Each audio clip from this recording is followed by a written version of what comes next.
Muy buenas noches, estimados alumnos. Un saludo cordial a Germán, Javier, Julio, Luis y Sander. Vamos a iniciar nuestra cuarta sesión de nuestro curso en el nuevo reglamento de contrataciones del Estado.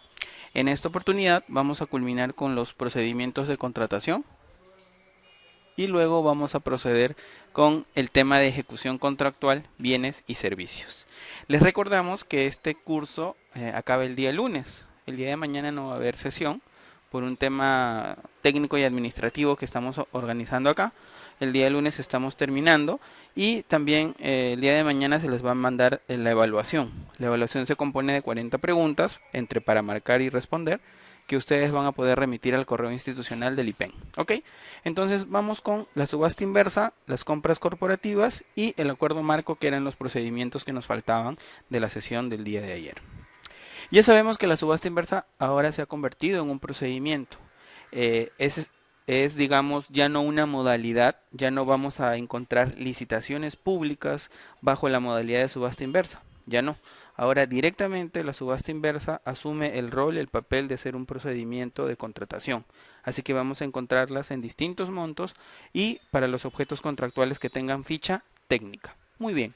La contratación de bienes y servicios comunes, es decir, los que tienen ficha técnica y que se encuentren incluidos en el listado de bienes y servicios comunes, deben convocarse mediante subasta inversa electrónica. La presencial ha desaparecido.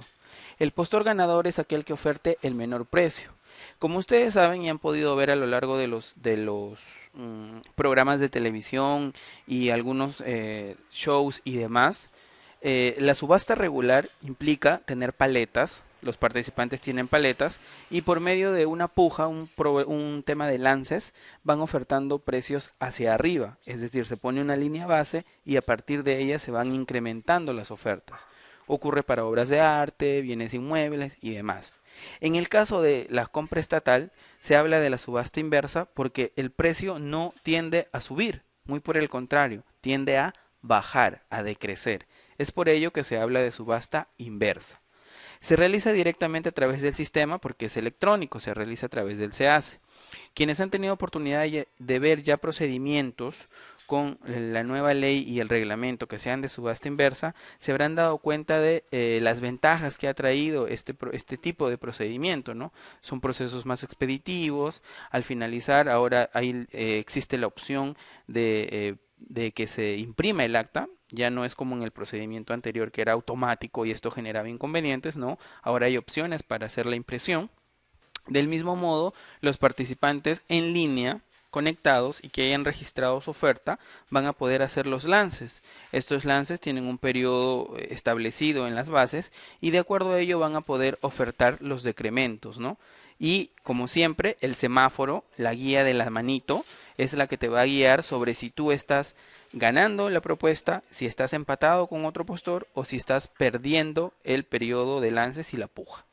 Muy bien, Perú Compras, este nuevo organismo que se está creando en el marco de la ley, que en realidad ya existía porque ya estaba en el decreto legislativo 1018, ahora tiene la obligación, ¿no? La función de aprobar las fichas técnicas de los bienes y los servicios de este listado de los bienes y servicios comunes, al que se accede a través del SEACE, ¿no? Cuando nosotros publicamos por primera vez, elaboramos nuestro plan anual de contrataciones, en el formato Excel que se debe publicar, aparece un file, una lengüeta, una hoja de cálculo en la cual están todos los bienes y servicios comunes, medicamentos, insumos de construcción, también están alimentos y demás productos que tienen ficha técnica. Entonces, cuando uno va a convocar o va a programar un procedimiento de contratación, lo primero que tiene que hacer es buscar en este listado, que también está en el formato del plan anual, que ese producto no tenga ficha técnica.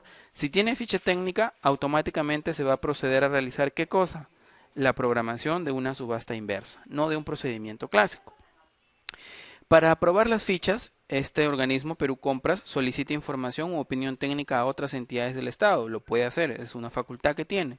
Y ellas deben brindarlo de manera idónea y oportuna, bajo responsabilidad. Así también se va a poder solicitar información a los gremios, organismos u otras entidades que se estime pertinente.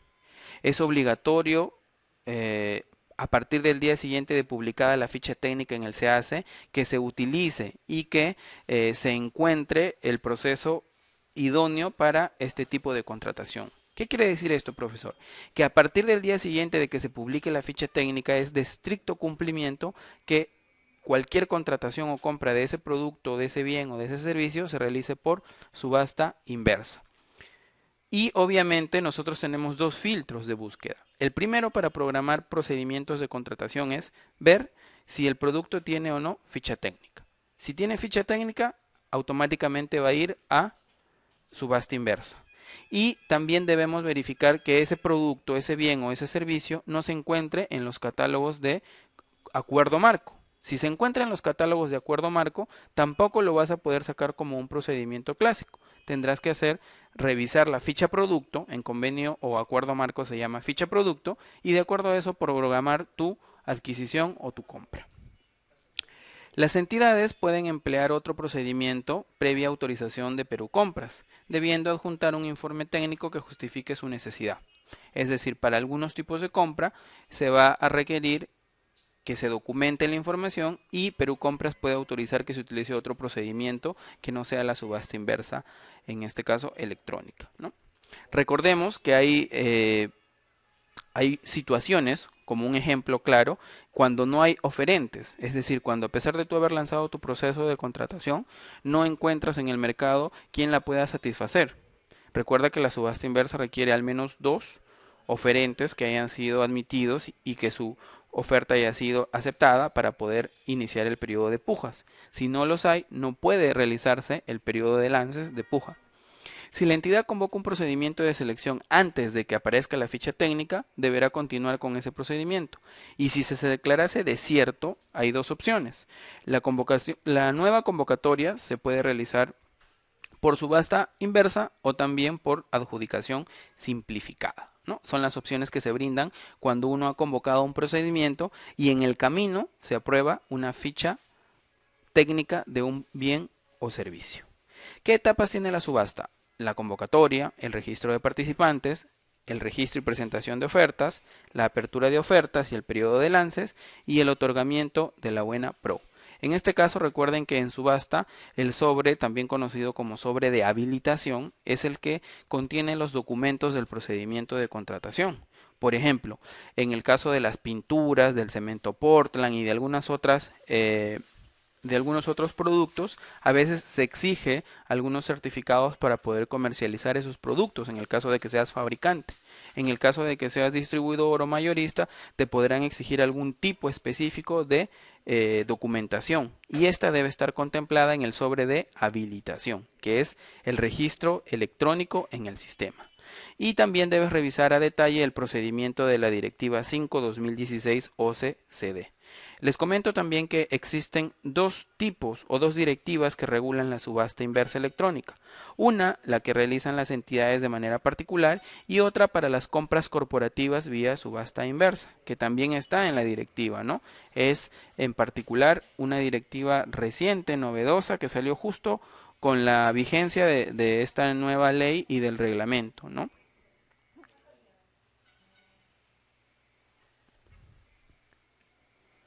El acuerdo marco. Ya sabemos que existen dos mecanismos, dos procedimientos o dos métodos particulares de compra dentro de la gestión estatal. Uno es comprar mediante un catálogo electrónico, algo así como cuando hemos comprado en Saga Falabella o en Ripley o en alguna tienda por departamento mediante el internet, donde uno selecciona el producto, elige el método de pago y puede luego hasta entregártelo en tu casa.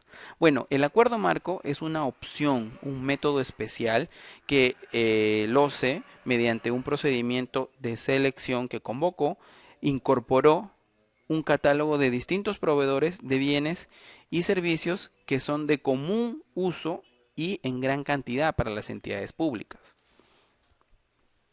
Ahora, con la entrada en vigencia de la Ley 3022.5 y del reglamento, se ha visto por conveniente cambiar la denominación de este método, que es ahora como se le conoce, un método especial, por acuerdo marco. Ya no va a ser convenio marco, sino acuerdo marco.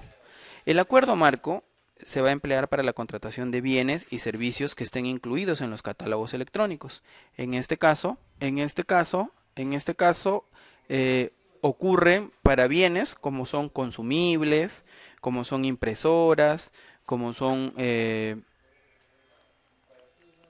tintas, accesorios, repuestos, escáneres, proyectores, laptops, estaciones de trabajo y en el caso de servicios para los boletos aéreos nacionales, ¿no? Que son los catálogos que se han implementado, también el de útiles de escritorio, los bienes de ayuda humanitaria, que son en estricto bienes. El único servicio que se encuentra dentro del catálogo electrónico de acuerdo marco es la emisión de pasajes aéreos nacionales.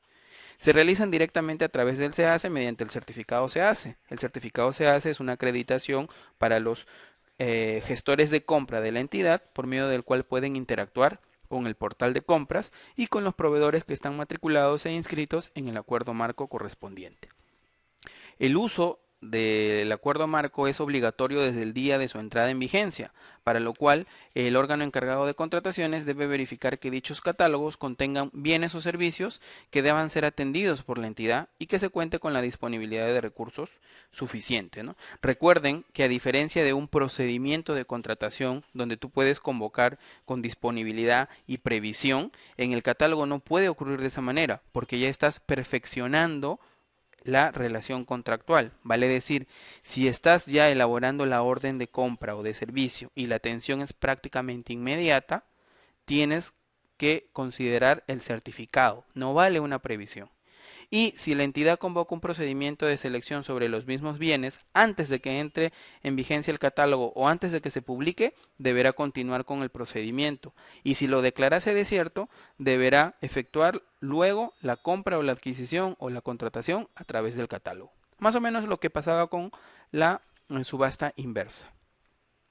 La convocatoria para la selección de proveedores, que contempla reglas especiales, la realiza directamente el OCE, ¿no? Era el procedimiento que se estaba realizando. Ahora se entiende que van a haber funciones junto con Perú Compras y se establecen las condiciones para las actuaciones preparatorias, es decir, para elaborar los informes técnicos, los estudios, las bases y demás, para establecer las reglas del procedimiento, porque es un procedimiento especial, y las condiciones que se van a aplicar durante la ejecución contractual. Por ejemplo, las penalidades. Las penalidades en el acuerdo marco no son las mismas o no se trabajan con el mismo procedimiento que en un proceso clásico. ¿Por qué? Porque hay filtros y hay registros. Es decir, cada vez que se cumple una etapa dentro de la ejecución contractual del acuerdo marco, se van quedando registros en el sistema. Por ejemplo, el registro de cuándo se presentó la solicitud de cotización, el registro de qué fecha y qué hora se aceptó la solicitud de cotización, el registro de la publicación de la orden de compra o de servicio y también la aceptación por parte del proveedor. Y para poder aplicar la penalidad, por ejemplo, tienes que esperar a verificar el registro de aceptado, no basta el de publicado. Muy bien, la formalización del acuerdo marco se va a brindar entre Perú Compras y los proveedores que hayan sido adjudicatarios y supone la aceptación de los términos y las condiciones que hayan sido establecidas, así como las causales de suspensión, penalidades u otros. Por ejemplo, una de las condiciones que se establece en este acuerdo entre el proveedor adjudicatario y el regulador es que no se puedan cambiar los productos que se están ofertando. Si hay una orden de compra o de servicio por determinado bien o servicio o producto, tú no puedes entregar durante la ejecución contractual un producto diferente. Es decir, la entidad obtiene lo que la entidad compra. Muy bien. Otra condición particular es que tú, como proveedor, no puedes ingresar a información que es de gestión logística. Es decir, tú como proveedor no puedes hacer prácticas o usos del certificado se hace de un funcionario para saber qué precios tiene tu competencia y poder mediante eso establecer mejoras a tu oferta técnica, en este caso, o económica, que sería tu precio. ¿No? Son parte de las reglas de juego que se establecen durante la participación en el acuerdo marco y también cuando se suscribe el acuerdo, porque el acuerdo se suscribe, todo este procedimiento es electrónico, se realiza mediante el SEACE. Perú Compras puede revisar los catálogos, pudiendo solicitar información a los proveedores adjudicatarios y a las entidades, y también viendo mecanismos de mejora. Por ejemplo, en la actualidad sabemos que se está haciendo todo el estudio y las actuaciones preparatorias para validar la procedencia de un catálogo electrónico de combustible, ¿no? Que es básicamente en lo que se está trabajando ahorita, en un catálogo de combustible. Imagínense poder comprar la gasolina, el petróleo, mediante el convenio marco o el acuerdo marco, como ahora se le llama, ¿no? Tan fácil como verificar el proveedor adjudicatario, ver que tenga el stock y poderlo obtener rápidamente en la zona, en la región o en la entidad donde uno trabaja. Sería en realidad una ventaja bastante considerable, ¿no? Independientemente de los inconvenientes en la ejecución contractual que podemos encontrar, como son el establecimiento del precio, la atención, demoras y demás. Las entidades son responsables de aplicar las reglas establecidas en el acuerdo marco y que pueden considerar efectuar una subasta entre los proveedores adjudicatarios. Vale decir que es posible con la implementación del nuevo reglamento que para obtener mejoras a los precios que están en el acuerdo puedan establecerse una subasta, una competencia entre los proveedores que han sido adjudicatarios, ¿no? Para poder obtener mejoras y condiciones en el producto. El proveedor adjudicatario te puede restringir la compra, la contratación, cuando la entidad ya tenga algunas causales. La primera, cuando le debas, cuando hayas tenido morosidad con este adjudicatario, ¿no? ¿Por qué? Porque hay un plazo establecido, que son 20 días que están para el procedimiento de pago. Los días que se han establecido en realidad son prudenciales, son plazos en los cuales cualquier entidad puede hacer todas las gestiones y trámites correspondientes para poder brindarle la transferencia, el cheque o el procedimiento de pago que se ha establecido en tu entidad. Esa es una primera condición. Cuando mantengas retraso en el pago de deudas, es posible que el proveedor restrinja tu atención. Otra condición es cuando el monto no sea el mínimo establecido. Cada procedimiento tiene un monto mínimo establecido para ser atendido. Si en caso la adquisición o la contratación que tú estás solicitando no llega a ese importe, el proveedor adjudicatario tiene la facultad de no atender ese requerimiento, ¿no? O esa orden que ha sido publicada. Entonces hay que tener mucho cuidado al momento de hacer la gestión de las compras. De parte del proveedor y también de parte del operador se hace.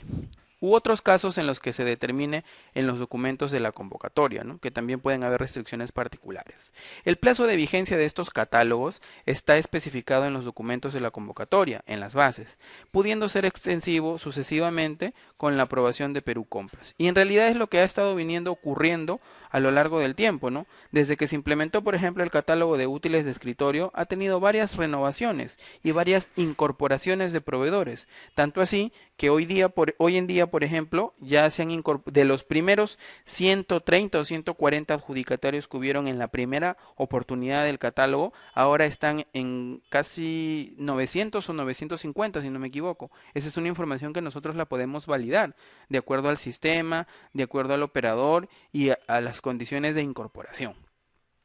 Perú Compras emite directivas para la implementación, gestión y el mantenimiento de los catálogos electrónicos de acuerdo marco. Muy bien. Un proveedor adjudicatario es excluido del catálogo cuando esté impedido para contratar con el Estado, cuando esté suspendido o inhabilitado temporal o definitivamente. Y en este caso su exclusión es permanente durante la vigencia de la suspensión. Si la suspensión es de 3 meses, 6 meses o un año, durante ese periodo de tiempo también vas a estar excluido del catálogo. Cuando no cuentes con inscripción vigente en el registro, obviamente es una condición para que puedas continuar en la ejecución contractual del catálogo, que tengas RNP vigente, que en ningún momento se haya caído. Si eres proveedor, recuerda que tienes hasta 60 días antes del vencimiento para poder tramitar tu renovación. Cuando se incurre en el incumplimiento de las condiciones expresamente contempladas como parte del acuerdo marco, en cuyo caso la exclusión se efectúa del catálogo que corresponda. Profesor, ¿qué quiere decir esto? A ver, hay condiciones especiales dentro de cada acuerdo. Por ejemplo, a nivel de todos los acuerdos, no se puede permitir que el proveedor cambie su domicilio fiscal, el de la SUNAT. ¿Y por qué? Porque es gracias a ese domicilio registrado en la SUNAT que tú has logrado participar y competir con todos los proveedores participantes de esa región. Por consiguiente, si tú cambias el domicilio, estás cambiando una de las condiciones y reglas de juego. Si lo haces, automáticamente quedas excluido del procedimiento de incorporación o de la ejecución contractual durante el catálogo que se haya aperturado. Así que hay que tener mucho cuidado. ¿Ya? Muy bien, con esto ya terminamos y entramos a ejecución contractual. Recuerden que la sesión del día de ayer en realidad es bastante extensa y por eso hemos tomado un tiempo de la sesión del día de hoy para poder culminar y que no queden dudas. Compras corporativas. Existe la posibilidad, así como las entidades pueden adquirir y contratar de manera particular, también existe la posibilidad de que se unan, ¿no? De que puedan realizar una gestión de compras más oportuna, más coherente y también con muchas mejoras en cuanto al precio y a las condiciones técnicas, mediante la opción de las compras corporativas. Mediante esta opción, las entidades pueden contratar bienes y servicios en general en forma conjunta a través de un único procedimiento de contratación y aprovechando los beneficios de la economía a escala y de las mejores y más ventajosas condiciones de compra para el Estado. ¿Por qué? Porque no es lo mismo de repente, pongámonos a pensar, comprar una camioneta que comprar 100 o 200 camionetas. Obviamente, en gestión comercial es más atractivo vender más y ofrecer un descuento de repente por ese producto que se está comercializando o en su defecto brindarle mayores prestaciones como pueden ser una extensión de la garantía, ¿no? O algún beneficio adicional como puede ser de repente una prestación accesoria cuando corresponda. Alcances del encargo. Las acciones necesarias para realizar el procedimiento hasta que se determine el proveedor seleccionado y se registre en el SEACE. Es decir, mediante esta modalidad, mediante esta opción, las entidades se agrupan y debido a ello se le designa a alguien más que realice el procedimiento y haga todas las operaciones y etapas que correspondan hasta el registro en el SEACE y el consentimiento de la buena pro. Luego, una vez que ya se ha obtenido al ganador, la entidad a la que se le encargó esa competencia comunica a los que le brindaron esa opción para que realicen, en este caso, las gestiones del perfeccionamiento del contrato, ¿no? Y la entidad encargada, recuerden que no participa en la ejecución contractual, solamente se encarga de considerar las actuaciones preparatorias y de realizar el procedimiento de contratación, pero la ejecución contractual va por cada una de las entidades. Por ejemplo, la Municipalidad Metropolitana de Lima, hasta hace muy poco tiempo, tenía una directiva sobre las compras corporativas, como la corporación municipal, porque en realidad la Municipalidad Metropolitana es una entidad sui generis, casi única, tiene un montón de organismos públicos descentralizados, tiene un montón de unidades ejecutoras, tiene un montón de gerencias que están como parte de la municipalidad. Debido a ello, para aprovechar los recursos públicos, la municipalidad en buena medida utiliza las compras corporativas, acumula los requerimientos de todos sus centros de costo y realiza procedimientos grandes donde, por ejemplo, puede contratar el tema de los seguros patrimoniales, ¿no? De sus empresas públicas como son EMAPE, EMILIMA y también de sus unidades orgánicas, dependiendo las opciones y la decisión que se tome a nivel de la institución. Existen, obviamente, compras corporativas facultativas y compras corporativas obligatorias. Vamos a ver rápidamente esto para poder entrar a la ejecución contractual. Las compras corporativas facultativas son un acuerdo entre dos o más entidades para adquirir en forma conjunta bienes o servicios y por medio de un convenio interinstitucional, donde se señala qué bienes o servicios se van a contratar, qué entidades participan, cuáles son sus obligaciones y responsabilidades, qué entidad va a llevar a cabo la compra, qué entidad está encargada de consolidar, de estandarizar los requerimientos, efectuar los actos previos para la conformación del expediente de contratación, designar al comité de selección y aprobar los documentos del procedimiento. Recuerden que al celebrarse un convenio, uno está estableciendo quién se va a encargar de esto. No es que todas las entidades puedan participar, no. Obviamente hay una que tiene que asumir el rol durante las actuaciones preparatorias y el procedimiento de contratación.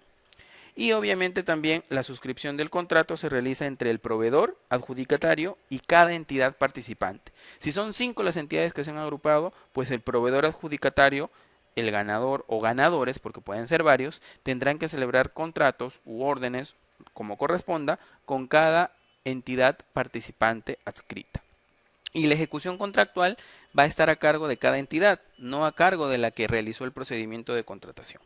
En el caso de las compras corporativas obligatorias, estas se establecen mediante un marco legal. Mediante un decreto supremo se determina los bienes o servicios que se van a contratar y qué entidades participan.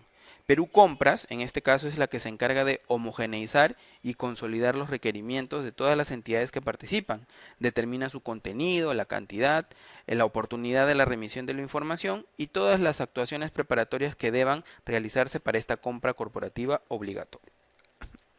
Asimismo, las entidades participantes están obligadas a homogeneizar y consolidar sus requerimientos de todas sus unidades orgánicas y gestionar la certificación o la previsión presupuestal que corresponda.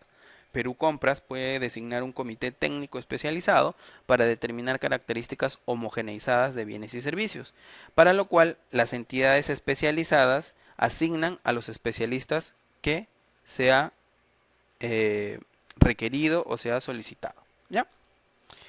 Disposiciones especiales sobre las compras corporativas. Las entidades del gobierno nacional que formulen política nacional o sectorial del Estado, vale decir, ministerios, requieren obligatoriamente resolución del titular de la entidad. ¿Para qué? Para establecer la relación de bienes y servicios en general que se van a contratar. ¿Quién va a ser la entidad encargada? ¿Qué entidades son las que participan? ¿Cuáles son sus obligaciones y sus responsabilidades? ¿Y qué bienes y servicios que se contraten van a ser aquellos necesarios para ejecutar la política nacional y o sectorial? No pueden ser bienes o servicios por mero capricho o por mera necesidad voluble o coyuntural. Tienen que estar asociados a las metas y a la política nacional y sectorial que establezca el gobierno. Muy bien, con esto hemos acabado todo lo que corresponde a procedimientos de contratación. Nos falta ver las compras por encargo y entramos a la ejecución contractual. Respecto a la solución de controversias, tengo que darles una alerta.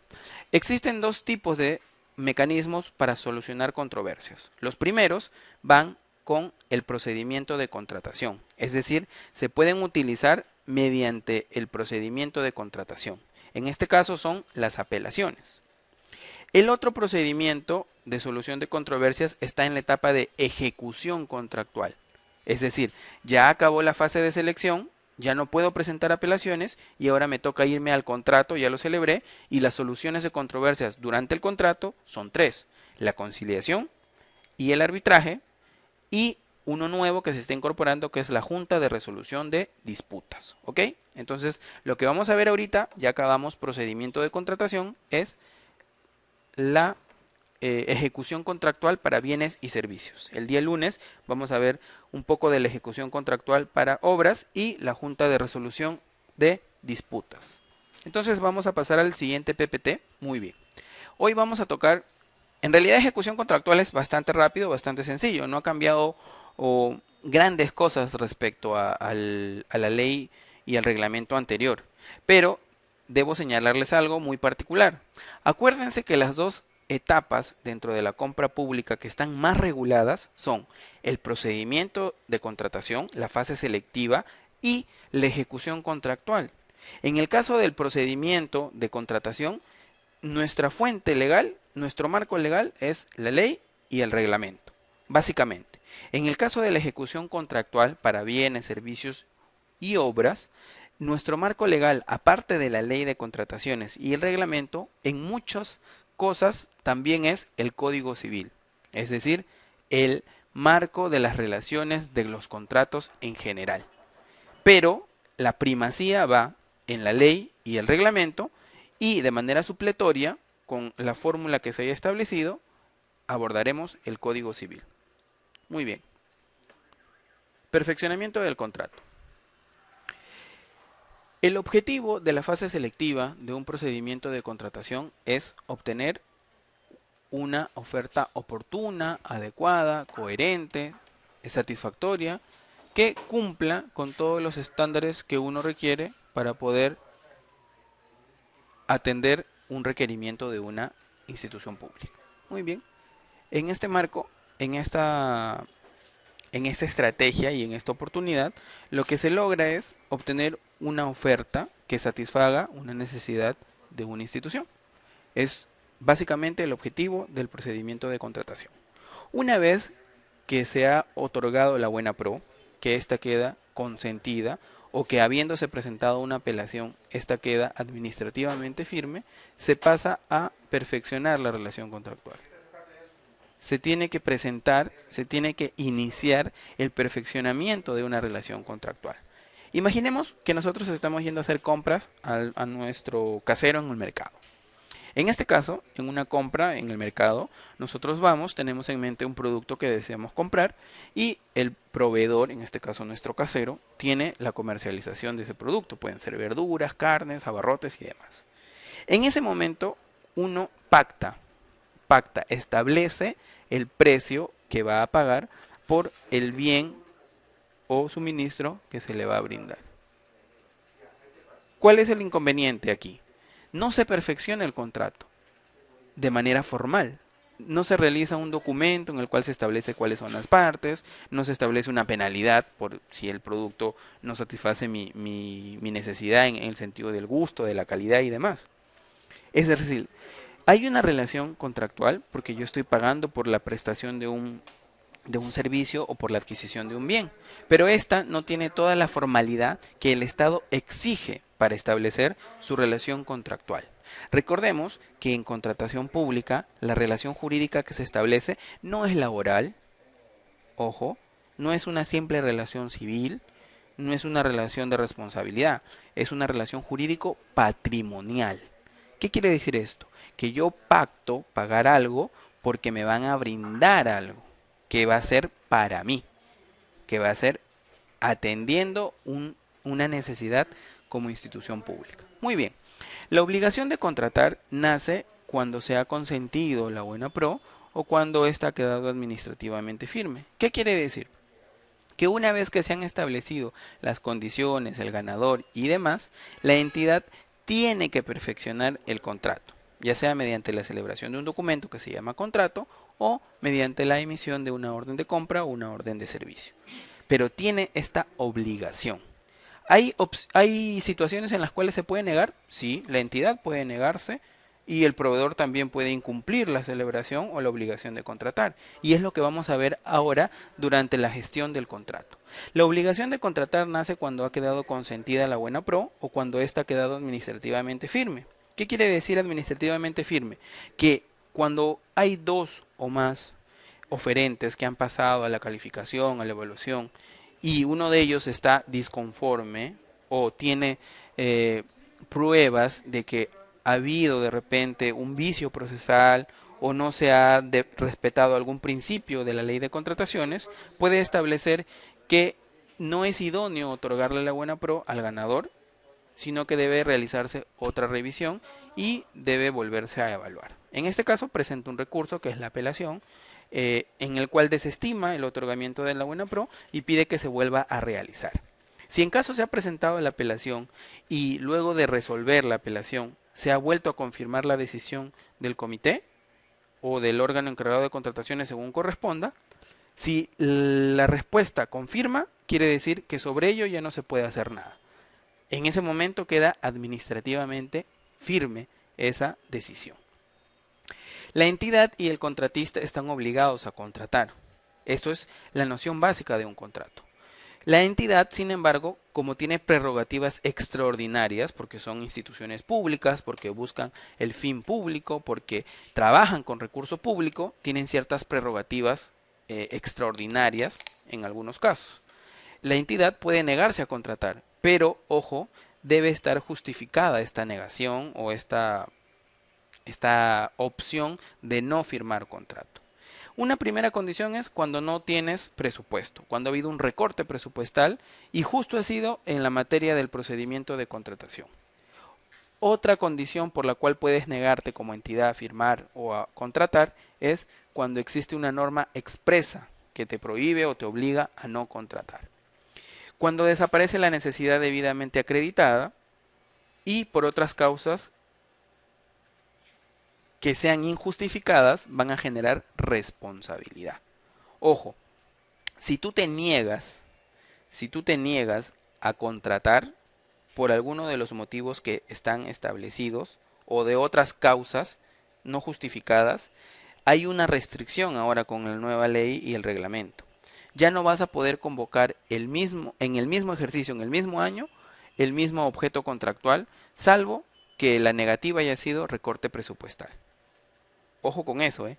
Antes existía pues poca responsabilidad sobre si tú te negabas a contratar, ¿no? Te negabas a contratar, fingías una causal y al mes o a los 2 meses volvías a convocar el procedimiento. Ahora no se va a permitir esa opción.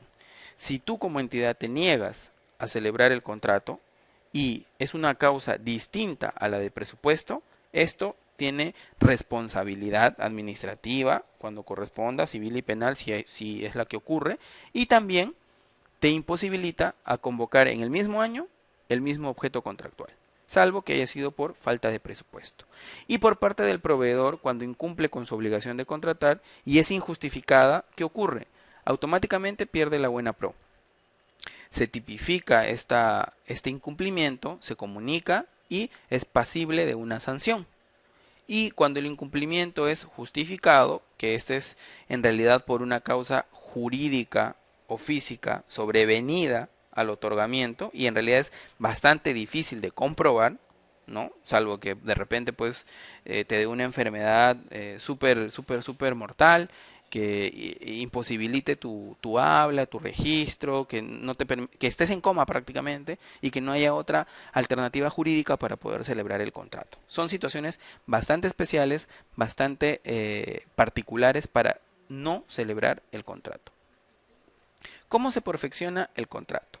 En estricto, cuando hablemos aquí de contrato, no piensen en ese documento que se pone como título contrato. No, aquí puede ser la orden de servicio, puede ser la orden de compra, puede ser el documento que tiene el contrato con todo lo que lo compone, las bases o los documentos del procedimiento, la oferta ganadora y cualquier otro documento que establezca obligaciones para las partes, ¿no? ¿Cómo se perfecciona el contrato? Se produce con la suscripción del contrato, de ese documento, de la orden o de todo lo que lo compone. En subasta inversa electrónica y en adjudicación simplificada, como ya lo hemos visto, para bienes y servicios en general, se puede perfeccionar con la recepción de la orden de compra o de servicio. Pero ¿cuál es la condición? ¿Cuándo vamos a poder celebrar o girar una orden de compra o de servicio para poder perfeccionar el contrato? Cuando el valor estimado, porque son bienes o servicios, no sea mayor a 100.000 nuevos soles. Si esa es la condición, podrás girar una orden de compra o una orden de servicio en adjudicaciones simplificadas o subasta inversa electrónica. Para los casos de ítems, hay procedimientos de contratación que pueden salir por varios ítems, ¿no? Por ejemplo, puede ser que el procedimiento general sea una licitación pública, pero dentro de esta licitación hay muchos ítems. El primero por 7 millones, el otro por 4 millones y uno chiquitito por 90.000 soles. Para el caso de ítems se puede perfeccionar con recepción de orden de compra siempre que el valor estimado no supere el monto indicado en ese ítem, ¿no? Más o menos la figura que se conservaba en la legislación anterior.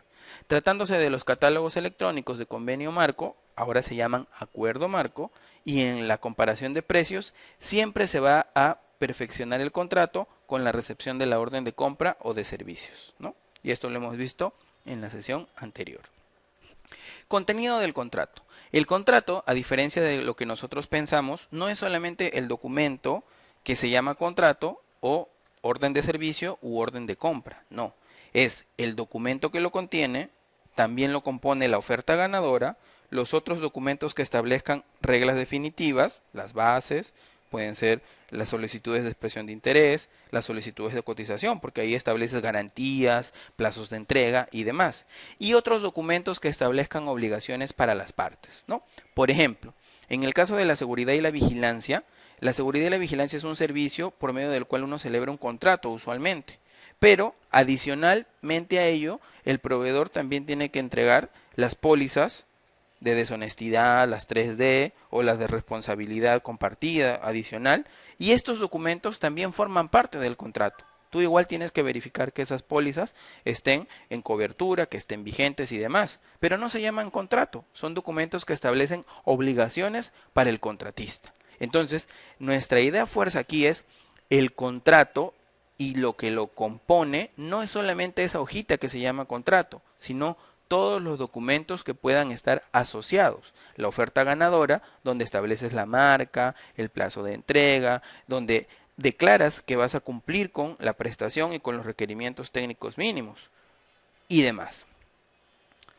¿Qué requisitos se tienen para perfeccionar el contrato? Bueno, en estricto hay condiciones del postor, que son documentos especializados, y hay otros documentos que pueden ser adicionales a los previstos en las bases o en las solicitudes de expresión de interés o en las solicitudes de cotización, ¿no? Vale decir, hay condiciones que son exigibles al postor y hay otras que vienen o nacen con la oferta que está presentando y su impacto económico y técnico.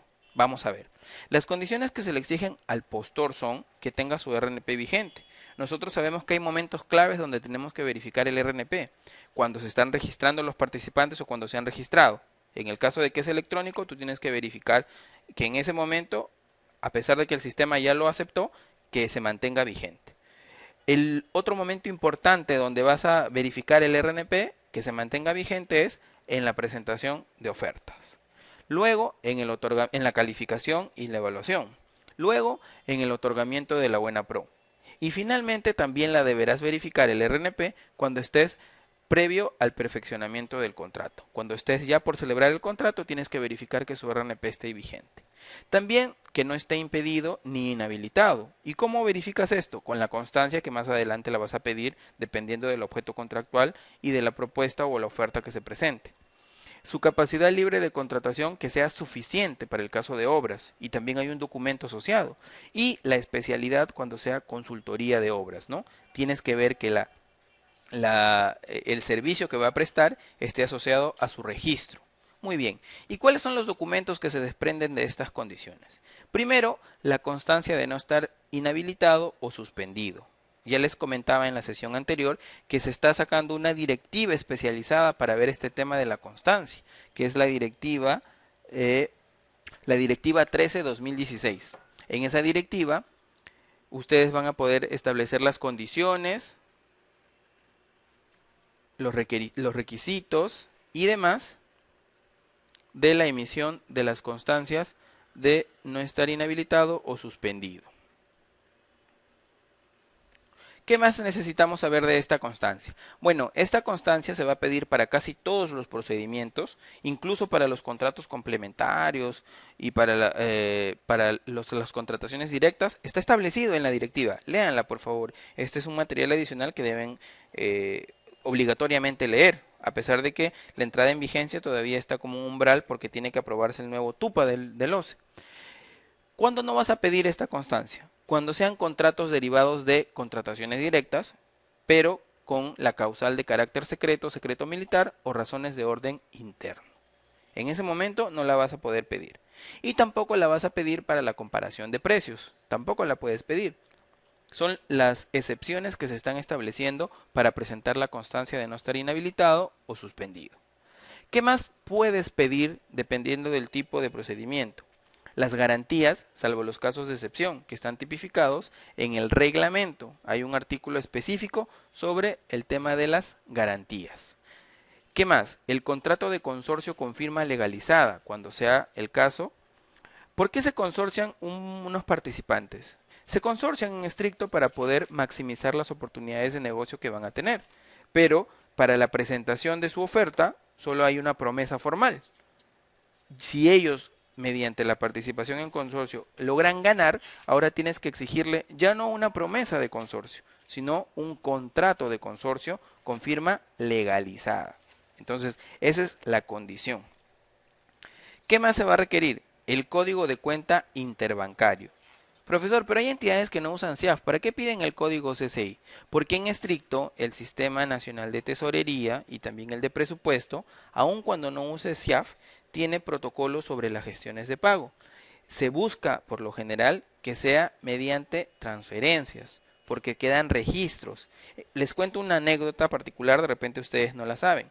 Para las empresas y proveedores que tienen, ojo, que tienen cuenta corriente en alguna entidad bancaria, cuando el Estado te hace un pago, tú puedes entrar mediante tu condición de usuario con tu clave y tu contraseña al banco, al portal del banco, y te aparece hasta el número de factura que te están pagando, el número de comprobante de pago que te están pagando. Es decir, esta transparencia en las operaciones bancarias, financieras y demás del recurso público es importante. Por eso es que se formaliza con la presentación del código de cuenta interbancario. Y adicionalmente cualquier documento que acredite que se cuenta con facultades para perfeccionar el contrato cuando corresponda, ¿no? La vigencia de poderes para el caso de empresas, o en este caso si eres persona natural, bastará con una declaración o con tu ficha correspondiente, ¿no? Es lo más básico que se solicita. ¿Cuál es el plazo y procedimiento para perfeccionar el contrato? Muy bien. Ya sabemos que hay un plazo a partir del cual se consiente la buena pro o esta queda administrativamente firme. Muy bien. En realidad, dentro de los 8 días hábiles siguientes al registro del consentimiento de la buena pro o de su condición de administrativamente firme, se presentan los documentos para la firma del contrato, para la celebración del contrato, ¿no? Al igual que en la última modificación a la norma, ya no hay aquí necesidad de que te llamen, de que se establezca, ¿no? Una formalidad para avisarte que tienes que entregar los documentos para la firma de contrato. Muy bien, en un plazo que no puede exceder de los 3 días hábiles siguientes de presentados ese documento, se debe firmar el contrato o entregar la orden de compra o de servicio, o si hay algo que subsanar, se otorga el plazo adicional correspondiente, ¿no? Y el plazo de subsanación hay que recordar que no puede ser mayor de 5 días hábiles desde el día siguiente de notificado al postor. Al día siguiente de su subsanación se firma el contrato. Profesor, o sea que yo tengo 8 más 3 más 5, ¿tengo 16 días? No. Ojo, si tú presentas tus documentos al día 4 y al día 4 te notifican que hay algo para subsanar, todavía estás contando con 8 días. Si tú lo presentas el día 8 y ese mismo día te notifican y te dan el plazo adicional, tendrás 11 días, ¿no? Que es lo que corresponde. Pero no son sumativos, no es que tú puedas presentar el día 11 los documentos o el día 14. Ah, no, pues yo lo presento el día 14 porque en realidad son 16 días. No, tú como proveedor, como contratista, como entidad, tienes que verificar que en los 8 días siguientes al consentimiento o al administrativamente firme se hayan presentado los documentos. Basta que sean esos 8 días. Procederá la subsanación cuando haya algo que corregir que en realidad no incumpla con la entrega de documentos, ¿no? No es, ojo, no es lo mismo subsanar que enmendar o presentar. Vale decir, si te faltó la carta fianza, no has entregado los documentos completos. Sin embargo, si la entregaste y esta tiene un problema en el monto o de repente no consigna a los consorciados, eso sí se puede subsanar. Ojo con ello, ¿eh?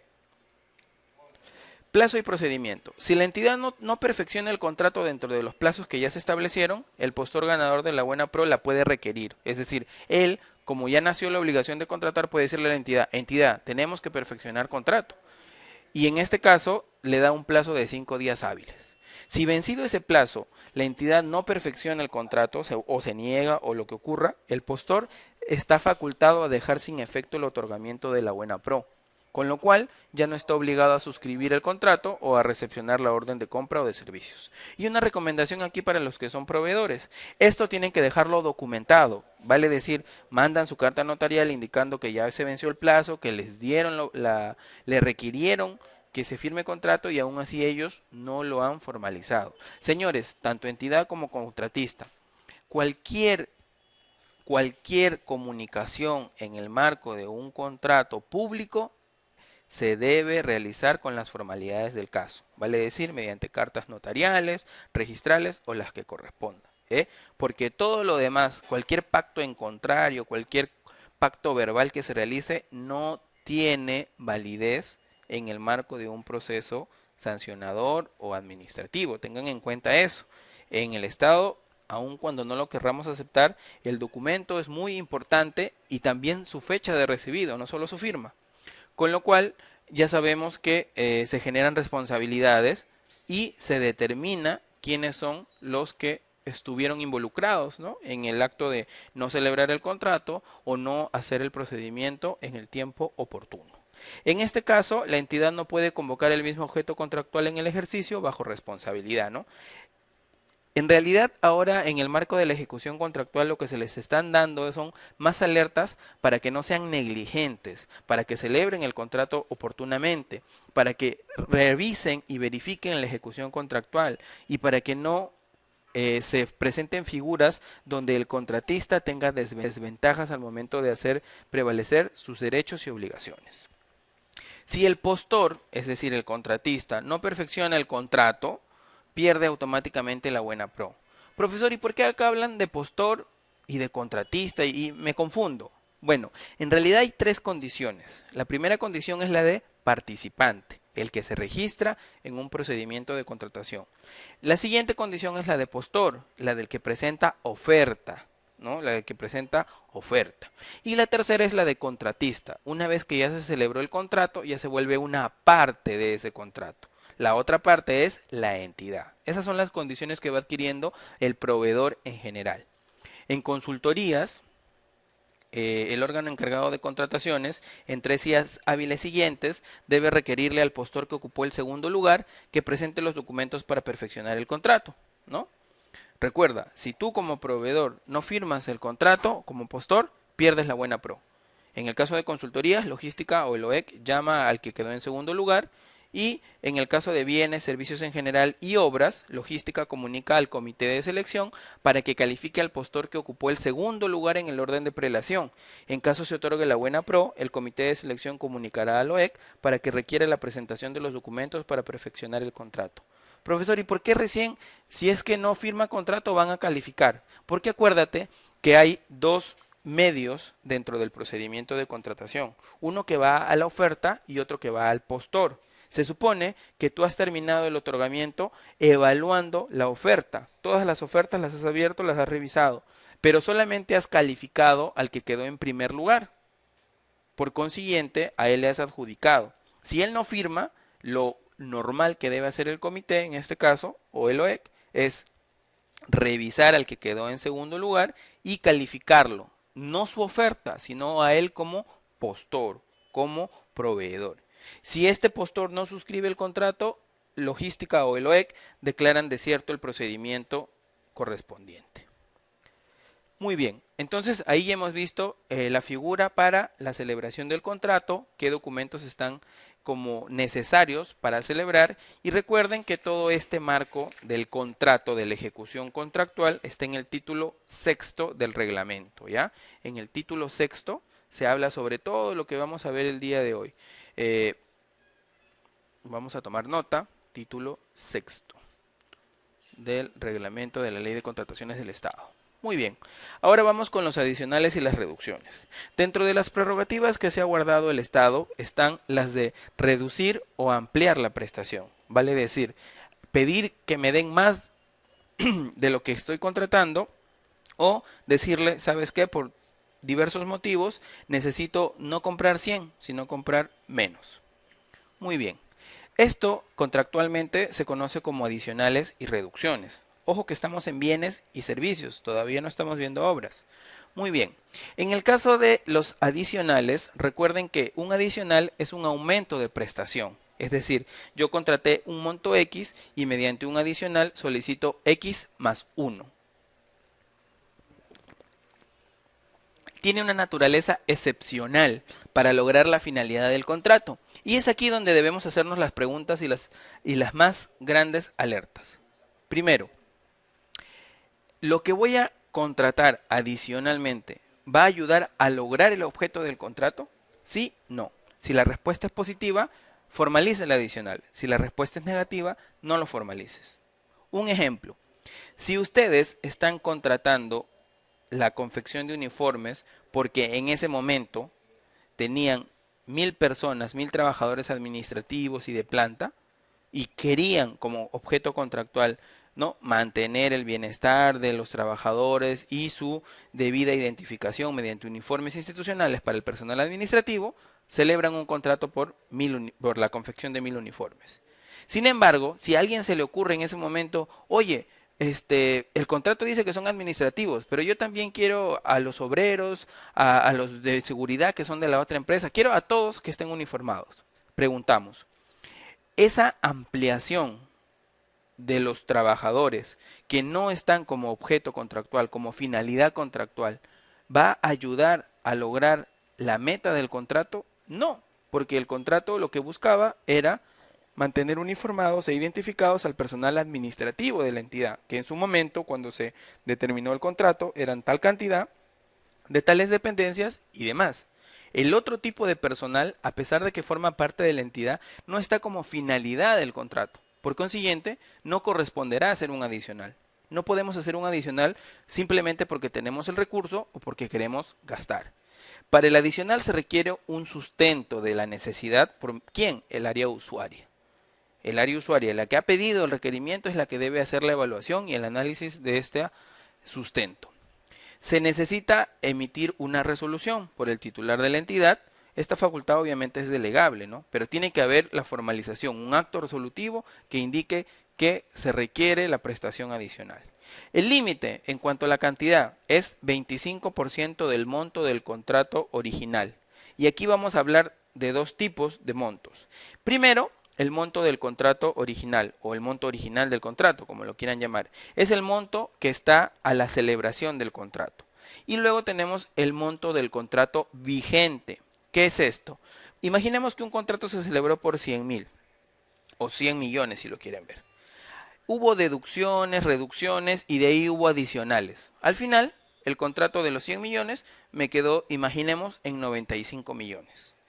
Son montos diferentes. El primero, los 100 millones, es el monto del contrato original, como se celebró. Y los 95 millones es el monto del contrato vigente, el contrato que ha sufrido reducciones, ampliaciones o adicionales. ¿Ok? Muy bien. Es necesario contar con el presupuesto. No puedes aprobar un adicional si no has verificado a nivel interno que tengas el dinero. Y se debe aumentar el monto de la garantía que corresponda de forma proporcional, ¿no?, de la garantía de fiel cumplimiento o de prestaciones accesorias también cuando corresponda. El costo se determinará sobre la base de las especificaciones técnicas del bien o términos de referencia del servicio en general o del término de referencia de la consultoría y de las condiciones y precios que se pacten en el contrato. Es decir, por lo general, cuando hacemos una prestación adicional o una reducción, lo hacemos en base de la oferta que se ha presentado y de las condiciones de los requerimientos técnicos mínimos. En caso no ocurra eso, hay un acuerdo de partes, ¿no? Por lo general es el monto que está ofertado y las condiciones del requerimiento técnico mínimo. Si no, tienen que ponerse de acuerdo la entidad y el contratista. Las reducciones, como su nombre lo indica, son decrementos de una prestación y ocurre en bienes, servicios y consultorías, ¿no?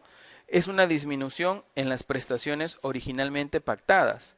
Un límite cuantitativo, nuevamente el 25% del monto del contrato original. Y el contratista puede solicitar disminuir proporcionalmente las garantías cuando corresponda. Profesor, ¿y por qué no ocurren para obras? En estricto, sí ocurren para obras, pero se denominan presupuestos deductivos vinculantes. En una obra difícilmente tú vas a poder reducir lo que vas a hacer porque se supone que eso va a tener un impacto en la ejecución. Si yo una carretera de 100 kilómetros digo, no, solo quiero 25 kilómetros, imaginémonos, ¿no? Quiero que reduzcas 25 kilómetros.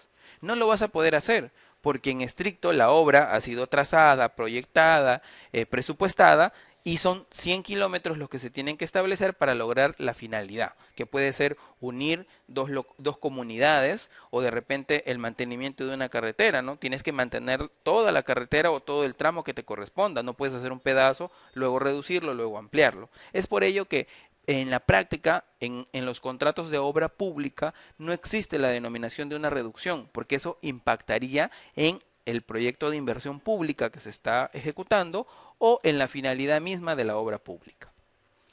¿Quedó claro las ampliaciones, perdón, los adicionales y las reducciones? No hay acá mucho que decir. En el caso de una obra, vamos a poner un ejemplito para poder esquematizar. Imaginemos que se quiere conectar el pueblo A y el pueblo B.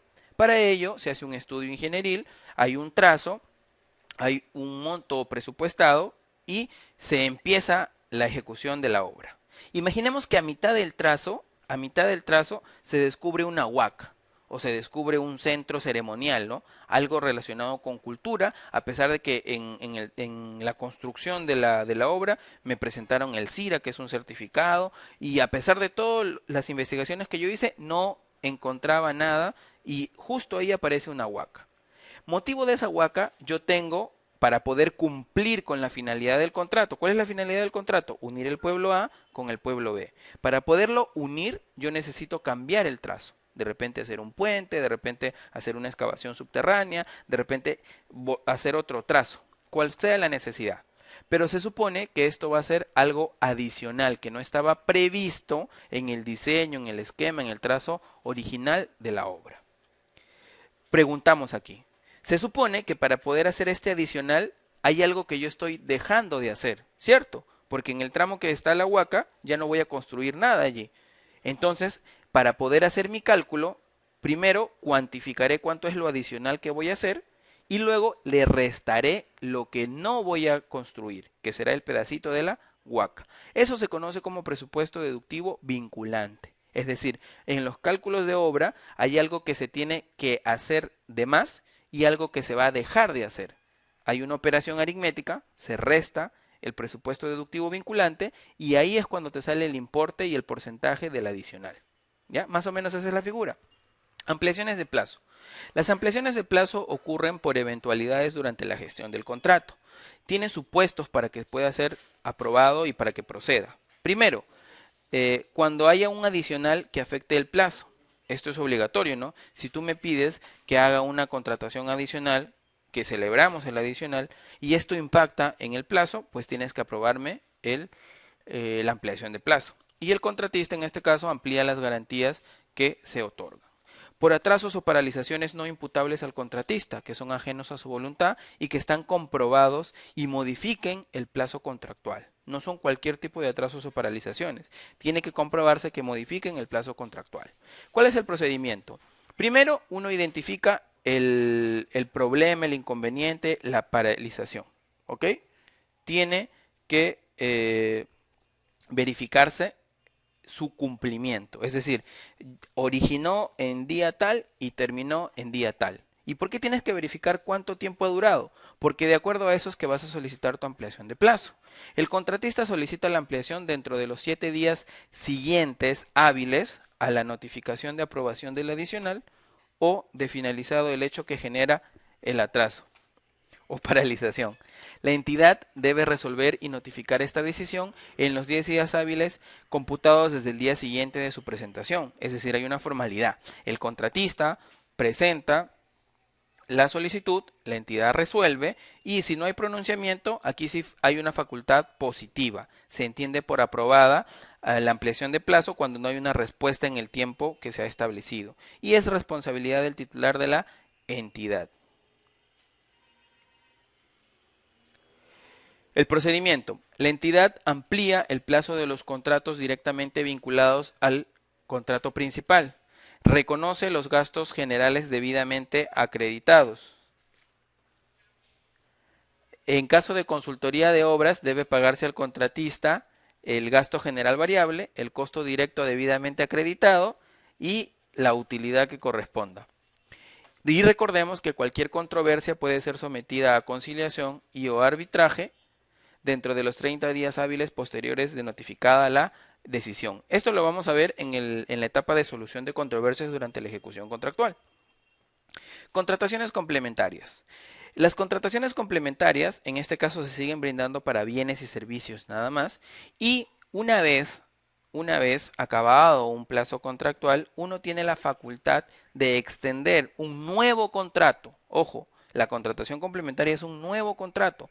La contratación adicional depende del contrato original. La complementaria no, es una contratación nueva. Tanto así que el proveedor el contratista tiene la posibilidad de negarse a firmar un contrato complementario.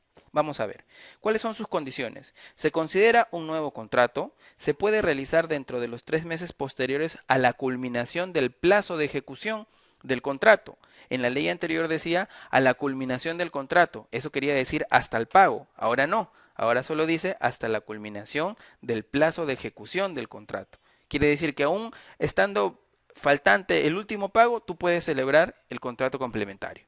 Solo es para bienes y servicios en general, es por única vez y mientras culmine el procedimiento de selección que hayas convocado cuando corresponda. Profesor, ¿y por qué está esa última condición? Imaginemos que estamos en el sector educación y no tenemos almacenes y viene la distribución del material educativo. Pues necesitamos contratar un almacén, pero es un almacén temporal, un almacén para ese requerimiento. Imaginemos que el almacén lo tengo por 5 meses.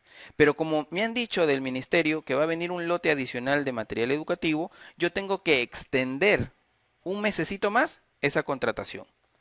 Como solamente va a ser por un mes y no puedo hacer un adicional porque de repente ya lo hice, contrato complementariamente. Pero con ese mesecito ya se agota la necesidad. Como se va a agotar la necesidad y hay un sustento del área usuaria, ya no hay necesidad de hacer las actuaciones preparatorias y de convocar el procedimiento de contratación, porque no es una actividad recurrente, permanente. Con ese mesecito adicional ya se agota la necesidad. Entonces no hay obligación de convocar un procedimiento de contratación. Bastará con que los otros requisitos se cumplan. El límite cuantitativo es el 30% del contrato original, del monto del contrato original, no del vigente. Debe ser con el mismo contratista por los mismos bienes y servicios del contrato. Deben preservarse las condiciones que dieron lugar a la adquisición o a la contratación original y no procede en ejecución de obras ni consultorías ni en las contrataciones directas. Es decir, lo que eran las exoneraciones, que ahora se llaman contrataciones directas, no pueden tener contratos complementarios. Las obras tampoco pueden tener contratos complementarios porque una obra se supone que nace como una atención, como una intervención en el tiempo, en el espacio, para obtener algo en la realidad. Y se supone que no voy a necesitar algo adicional, complementario, para poder obtener ese resultado. ¿Puede tener prestaciones adicionales? Sí, pero no puede tener prestaciones complementarias. A ver, dice, pregunta, ¿el SEACE tiene hoy en día la facultad de verificar todo atraso? En estricto, cuando nosotros somos operadores del SEACE, nos damos cuenta que todo lo que está en la ley, en la teoría, todo se tiene que registrar en el sistema. Hay notificaciones para verificación del procedimiento de contratación, del registro del contrato, de los atrasos. Si ustedes, por ejemplo, no remiten las actas de conciliación o el laudo arbitral cuando corresponda o el inicio de la solicitud de arbitraje al sistema y luego ellos se enteran, esto es posible de una sanción o de una verificación o una notificación. Y cuando llega la entidad, obviamente la entidad dispone que se determinen las responsabilidades correspondientes. Lo mismo ocurre con los atrasos. ¿Por qué? Porque estos van a afectar directamente el pago. Ojo con eso. Las ampliaciones de plazo y los atrasos obviamente afectan el pago y afectan el calendario y la vigencia del contrato. Por eso es que son objeto de verificación. Plazo máximo de 24 horas para informar. Bueno, en estricto, Javier, hay procedimientos que tienen un plazo de notificación. Por ejemplo, las actas de conciliación tienen un procedimiento de 10 días desde que han sido tomado a conocimiento. Los laudos también. En los casos de algunos procedimientos específicos, como son la celebración del contrato, como son la actualización del plazo contractual o de la ampliación, algunos no tienen un periodo de registro. Pero lo recomendable es, si tú tienes en tu entidad una directiva o realizas una directiva, pon esos procedimientos que no están en la ley. Lo recomendable es que se realice en la misma oportunidad que ocurre. Puede demorar a lo mucho el periodo de despachar la documentación. Muy bien. Resolución y nulidad de contrato. Vamos a ver aquí, porque el tiempo nos va a quedar corto. Resolvemos un contrato cuando hay un incumplimiento. Resolver quiere decir eliminar, dejar de tener obligación.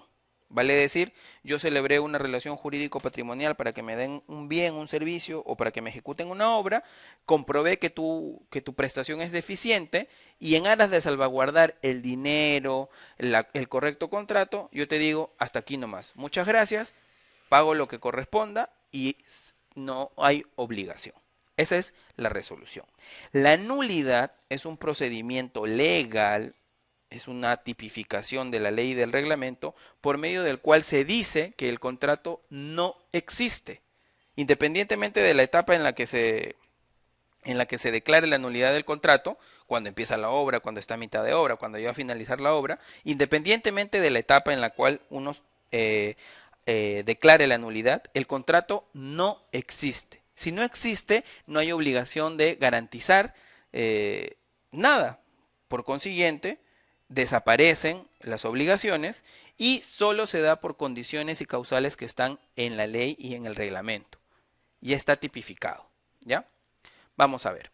La resolución del contrato primero y luego la nulidad. Cualquiera de las partes puede resolver un contrato por caso fortuito o fuerza mayor. Imaginemos que estoy construyendo una carretera, llega una lluvia de meteoritos, desaparece todo el trazo, desaparece el terreno, la población donde yo tenía que construir. Eso es un tema que no estaba bajo mi control, que era imprevisible, extraordinario e inevitable. Por consiguiente, no es mi responsabilidad. Como no puedo construir porque el construir implicará tener prestaciones adicionales, voy a tener que hacer otro diseño y todo lo demás, resolvemos el contrato. Caso fortuito o fuerza mayor.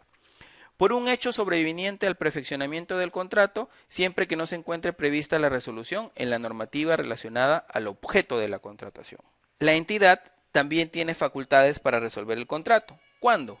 Cuando el contratista haya incumplido injustificadamente sus obligaciones. A pesar de que yo le he requerido, le he mandado carta notarial, le he avisado, le he dicho, por favor, cumple, te voy a aplicar penalidades y él, aún con todo, no cumple con el contrato. Cuando ocurre eso, yo puedo resolver. Otra condición es cuando se acumula el monto máximo de penalidad por mora o de otras penalidades.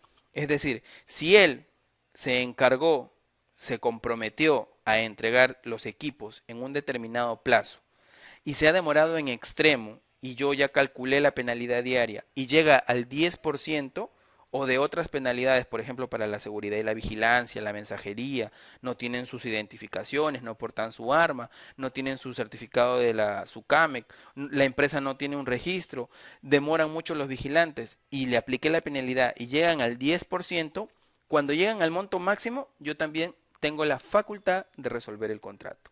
Y la tercera situación es cuando se paraliza o reduce injustificadamente la ejecución de la prestación previo requerimiento. A ver, dice, ¿se resuelve el contrato llegando al 20%? No, en estricto son penalidades independientes. Si llegó al 10% por mora, lo puedes resolver. Ojo, la resolución y la nulidad obedecen a un análisis de la entidad.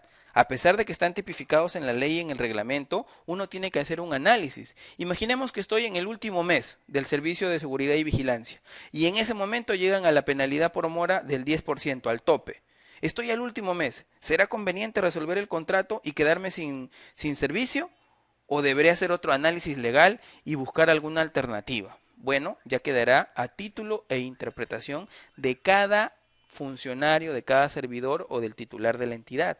Recuerden que en logística, en la gestión estatal, hay muchas decisiones que tienen entera responsabilidad de los que participan en ese acto. Logística porque es el que verifica la ejecución del servicio, el área usuaria porque es la que ha hecho el requerimiento y tiene que ver que se cumple adecuadamente. Y el titular porque tiene que salvaguardar los recursos que están involucrados. Si tengo una prestación deficiente, será mejor resolver el contrato o si ya lo voy a acabar, me aguanto un mesecito más y luego verifico que todo esté en orden. El contratista también puede solicitar la resolución del contrato cuando se incumpla con las obligaciones de la entidad, que son básicamente pagarle oportunamente o de otras obligaciones esenciales de la entidad. Por ejemplo, si se dispuso alguna entrega de un slip, de una cartilla, de un programa de trabajo y tú no lo has entregado, tú en este caso estás incumpliendo tus obligaciones. Muy bien, este es el procedimiento. Cuando una de las partes incumple, se le apercibe, esa es la figura jurídica. Apercibir quiere decir requerirlo para que cumpla o para que se resuelva. Se le manda una primera carta notarial. Se da un plazo de 5 días, según dice el reglamento. El plazo puede ser extendido a 15 días, solo para casos complejos o temas de obras. Y si en ese caso se mantiene el incumplimiento, se manda una segunda carta notarial resolviendo total o parcialmente de pleno derecho. Resuelves total cuando no se ha iniciado ninguna prestación, no vas a pagar nada.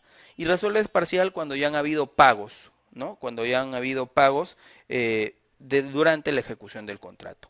Las controversias por la resolución del contrato pueden someterse a conciliación o arbitraje a los 30 días hábiles siguientes de ocurrido este hecho. En determinados casos solo será necesaria la notificación de la segunda carta. ¿Cuándo? Cuando hayas acumulado el máximo de penalidad. Oye, ya acumulaste el máximo de penalidad. Así yo te llame y te diga, por favor, cumple tu contrato, esto no se va a salvar. No se va a salvar porque ya llegaste al monto máximo de penalidad. En ese caso, no vas a necesitar mandarle una primera carta notarial, de frente a la segunda, resolviéndole el contrato. O cuando el incumplimiento no pueda ser revertido. Imagínate una consultoría en la cual tú estás hablando de temas bien álgidos de la entidad y pones una condición que diga el consultor no deberá divulgar esta información en ningún medio de comunicación. Muy bien. A los días ves que el contratista, el consultor, sale en un programa de televisión y hace declaraciones involucrando la información delicada que tú has puesto en este servicio. Por haber hecho eso, ya incumplió el contrato. Muy bien. Además de eso, como lo he hecho en cadena nacional, en un medio de comunicación, así él lo quiera, ese incumplimiento no se va a poder revertir, no se va a poder solucionar. Por consiguiente, ya el contrato no va a poder cumplirse porque has vulnerado una condición básica que no es revertible. En ese caso tampoco requerirás dos cartas notariales, bastará con una donde ya resuelvas. Preguntas, dice, ¿se resuelve el contrato llegando al 20%? No. Las penalidades, una vez que llegas al 10%, tú tienes toda la facultad para resolver, no son acumulativas. No es que si va 5% en otras penalidades y 5% en la mora, si yo la sumo dan 10%. No, se calculan independientes, Javier. Si llegó al 10% en mora, puedes resolver. Si llegó al 10% en otras penalidades, puedes resolver. Si llegó al 2% en mora y 3% en...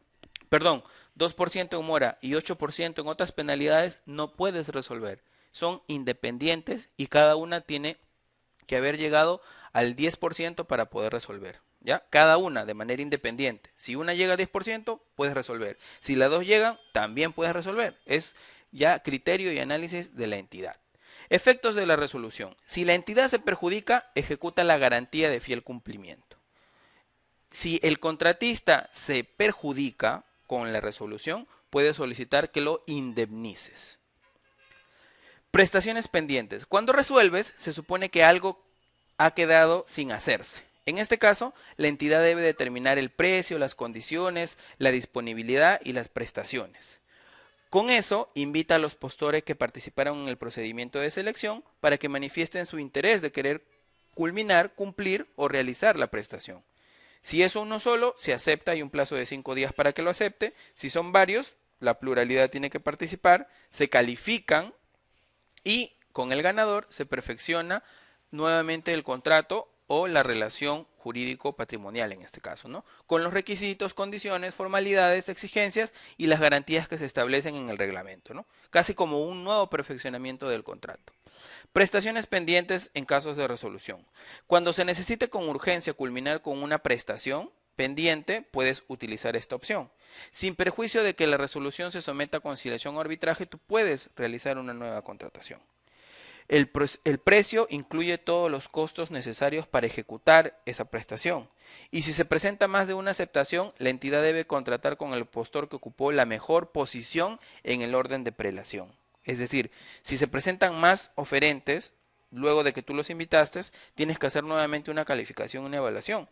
Y con los que quedó en mejor posición es con el que vas a celebrar esta prestación pendiente. Y en bienes, servicios en general y obras, salvo la comparación de precios, el órgano encargado de las contrataciones realiza la calificación del proveedor con el que se va a contratar, ¿no? Una cosa es la oferta y otra cosa es el proveedor. Si quedó algo pendiente, tú tienes que volver a calificar al proveedor, ver que tenga condiciones para poder cumplir con el contrato. Vamos a ver, en una adenda, ¿es un nuevo contrato? ¿Las penalidades son acumulables? A ver, una adenda en estricto forma parte de un contrato original. Por ejemplo, las prestaciones adicionales siempre las celebramos con adenda. Los contratos complementarios son nuevos contratos que tienen casi la misma estructura que un contrato original. En estricto, en las adendas, lo que tú haces es precisar, aclarar o incorporar algunas cosas que no estaban en el contrato original. No es un contrato nuevo, Javier. ¿Las penalidades son acumulables? Sí son acumulables, pero recuerda que obedecen al periodo, al plazo o al tiempo en el cual han sido estimadas. Si es un contrato de suministro de agua y se demoró en la primera entrega 10 días, esa demora, esa penalidad es de esa primera entrega, no es de todo el contrato. Al finalizar, tú debes de hacer un nuevo cálculo para ver el incumplimiento genérico del contrato. Pero cada prestación es parcial, es segmentada, es independiente. Causales de nulidad del contrato. Contravención al artículo 11 de la ley. En el artículo 11 se establecen los impedimentos. Si tú, sabiendo que no puedes contratar con el Estado, de manera dolosa, intencional, contratas, esto es una causal de nulidad, de que no existe el contrato. Si esa es la figura, no te van a devolver dinero, no te van a indemnizar, no va a haber nada, no hay retribución. En todos los otros casos sí hay retribución si se comprueba la figura jurídica. Cuando transgredes el principio de presunción de veracidad, cuando presentas documentos falsos o inexactos. Cuando hay un recurso de apelación en trámite, ¿no? Lo que habíamos visto. Si son 2 o más postores, tienes que esperar a que el recurso quede administrativamente firme. Si tú, sabiendo que hay un recurso, tú firmas contrato, estás en una causal de nulidad del contrato. La nulidad es que el contrato no existe, desaparece. Cuando contratas sin haber convocado un procedimiento de contratación. Obviamente, ¿no? Una cuantía grande que no es un convenio, que no está en el supuesto excluido y no hay procedimiento de contratación y has realizado un contrato. También es una causal de nulidad. Cuando no utilizas procedimientos previstos en la normativa, ¿no? O cuando contratas de manera directa sin cumplir con las condiciones. No se configura ninguna causal y tú fuerzas una contratación directa. Aspectos de la nulidad del contrato. La nulidad, ojo señores, genera responsabilidad en los funcionarios y en los servidores. Así decía la ley anterior. Ahora se le está añadiendo también al contratista. ¿Y por qué al contratista? Porque aquel que presenta documentos falsos, aquel que contrata sin tener las condiciones, estando impedido, también tiene responsabilidad en ese acto negligente, en ese acto que puede ser doloso y que puede traer responsabilidad civil, administrativa o penal. Es decir, ahora sí se está comprometiendo a la responsabilidad del contratista, que antes quedaba excluido, solamente los funcionarios eran los responsables. Y también el árbitro único o el tribunal arbitral debe priorizar estas causales, pero pueden utilizar otras reconocidas en el derecho nacional, ¿no? Eso es más o menos para el marco interpretativo de la nulidad. Procedimiento para declarar la nulidad del contrato. Declaras la nulidad. Obviamente hay una notificación, se hace mediante carta notarial más copia fedateada del documento que declara la nulidad, la resolución. Y tienes un plazo de 30 días hábiles siguientes a esta notificación para poder iniciar el arbitraje, que es la solución de controversia aplicable para este procedimiento en la ejecución contractual. Prestaciones pendientes cuando queda la nulidad, la misma figura que la resolución. Cuantificas, invitas a los postores, si es uno, pasados los 5 días aceptas, si no, si hay pluralidad tienes que calificar y también evaluar al proveedor que quedó en mejor puesto técnico. Perfeccionas el contrato con los mismos requisitos, condiciones, formalidades y exigencias que establece la norma. Muy bien. Cuando se necesite con urgencia culminar una ejecución de prestación pendiente, cuando ha ocurrido una nulidad, lo vas a poder hacer. Vas a poder hacer una contratación. Y solo si el contrato se declara nulo por haberse perfeccionado por proveedor impedido o por haberse vulnerado el principio de presunción de veracidad. En esos casos, cuando se cumplan cualquiera de esos dos casos, vas a poder volver a contratar.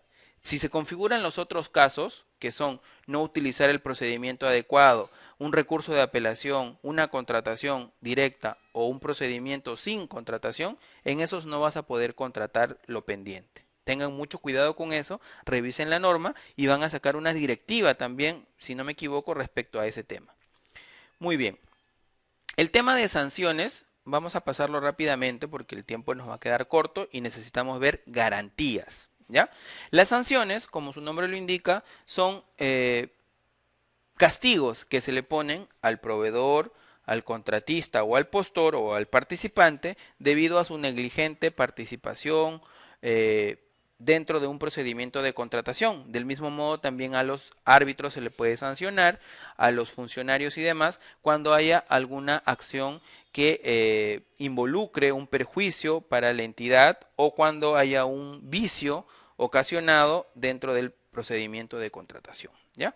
Las infracciones y las sanciones administrativas son una primera tipología de sanción, ¿no? Desistirse o retirar injustificadamente su propuesta va a acarrear una multa.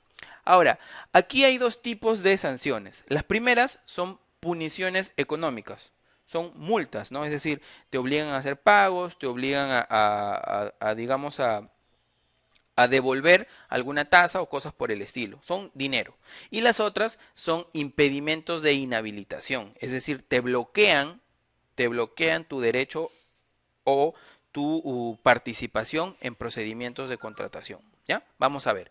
La primera causal es por desistirte o retirarte injustificadamente tu propuesta, es decir, cuando no la mantienes durante la vigencia del procedimiento de contratación, cuando injustificadamente incumples con tu obligación de perfeccionar el contrato o de formalizar el acuerdo marco, una multa, cuando se contrate estando impedido, incluye, ojo, miren, las compras sin proceso, las compras y menores a 8 UITs también te inhabilitan. Subcontratar prestaciones sin autorización o por porcentaje mayor al permitido, también hay un importe ahí para la multa, o cuando subcontratas y el que ha subcontratado no tiene RNP vigente o está inhabilitado. Recuerden que en el caso de los consorcios y de la subcontratación, ambos participantes, uno dependiendo del otro y en el otro los pares, deben estar con registro vigente. Cuando no saneas o cuando no ocurre el saneamiento de los vicios ocultos, ¿no? Según lo requerido por la entidad cuya existencia haya sido reconocida por el contratista o declarada en la vía arbitral. Cuando te niegues a cumplir las obligaciones de manera injustificada derivadas de tu contrato con posterioridad al pago. Cuando presentas información inexacta en las entidades, el tribunal o el RNP, siempre que se declare el cumplimiento de un requisito o la obtención de un beneficio o ventaja. Cuando presentes documentos falsos o adulterados a las entidades, al tribunal o al RNP, esos son causales de inhabilitación. Cuando se registren como participantes, presenten propuestas o suscriban contratos sin que estén con inscripción en el RNP o que se inscriban o que presenten propuestas o contratos por montos mayores a su capacidad libre de contratación en el caso de obras o en especialidades que no están autorizadas para los consultores. Incluye los supuestos de compras menores o iguales a 8 UITs, multas. Cuando se perfeccione un contrato luego de notificada la suspensión o la nulidad del proceso que ha sido dispuesta por el OCE, es una inhabilitación. Luego hay otro tipo que son las sanciones administrativas, ¿no? El Tribunal de Contrataciones del Estado impone sanciones a proveedores, participantes, postores o contratistas. ¿Cuáles son? La multa, la inhabilitación temporal, que es por un periodo de tiempo, y la inhabilitación definitiva, que es permanente. También impone multas a las entidades cuando actúen como proveedores por la comisión de cualquiera de las infracciones. ¿Y en qué supuestos se dan estos? En las empresas públicas, porque las empresas públicas pueden registrarse como proveedores para efectivizar su relación comercial. Multa, no menor del 5% ni mayor al 15% de propuesta o de contrato. Ojo, esto obedece a un análisis. Ahí está la pregunta que me hacía, ¿dónde está? Diego, ¿no? ¿De cuánto es la multa? Obedece a un análisis. Medida cautelar de suspensión mientras no se pague la multa, no mayor a 18 meses. Va a ocurrir, cuando tú te niegues a pagar la multa, va a ocurrir que se va a aplicar una medida cautelar de suspensión de tu participación como postor, participante o contratista. El proveedor sancionado debe pagar una multa y comunicar al OCE el pago adjuntando el comprobante respectivo dentro de los 7 días hábiles de haber quedado firme la sanción, si no, existe una suspensión automática. La multa se extingue con la verificación del pago que se efectúa al OCE o por el vencimiento del periodo de suspensión. Luego hemos visto las multas, hemos visto las sanciones administrativas y ahora vamos a ver la inhabilitación temporal y permanente. Va a ser temporal cuando implique una privación por un periodo fijo determinado del derecho a participar en los procedimientos de selección, o para implementar o mantener los catálogos de acuerdo marco y contratar con el Estado. No puede ser menor de 3 meses ni mayor de 36 meses. Ojo, o sea, lo mínimo que te pueden poner como inhabilitación es 3 meses y lo máximo 3 años. Temporal. En caso de presentar documentos falsos o adulterados, la inhabilitación es no menor de 3 años ni mayor de 60 meses. Así que tengan cuidado, documentos falsos, adulterados, tienen una sanción de inhabilitación bastante grande.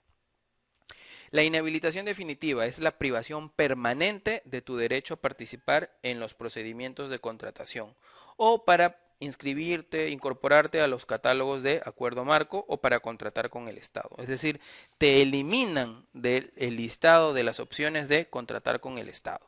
Se aplica al proveedor que en los últimos 4 años se le haya impuesto más de 2 sanciones temporales por más de 36 meses las acumuladas. Las sanciones pueden ser por distintos tipos de infracciones, ¿no? Una puede ser por presentar documentos falsos, te dan, ponte, ¿no?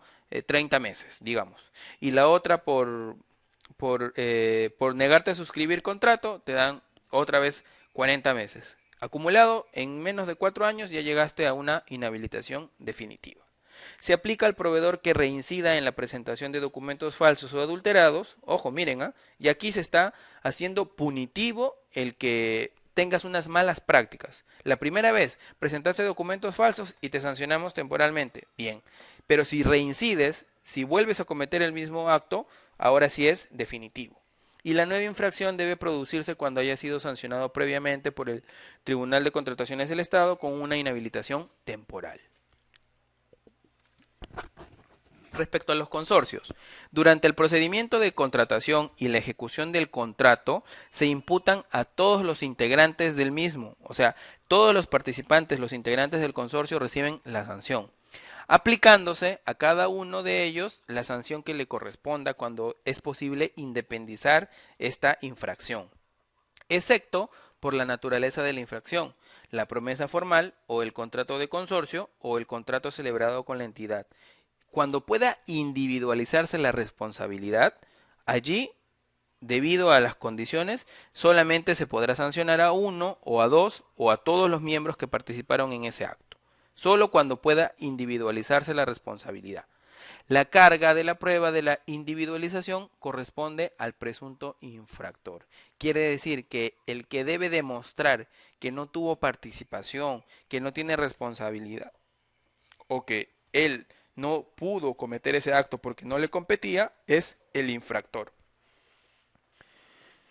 Obligación de informar sobre supuestas infracciones. Cuando la infracción pueda ser detectada por la entidad, está obligada a comunicarlo al tribunal bajo responsabilidad, ojo, remitiendo el informe técnico que contenga una opinión sobre la existencia de la infracción, ¿no? Esto es un informe tanto legal como técnico.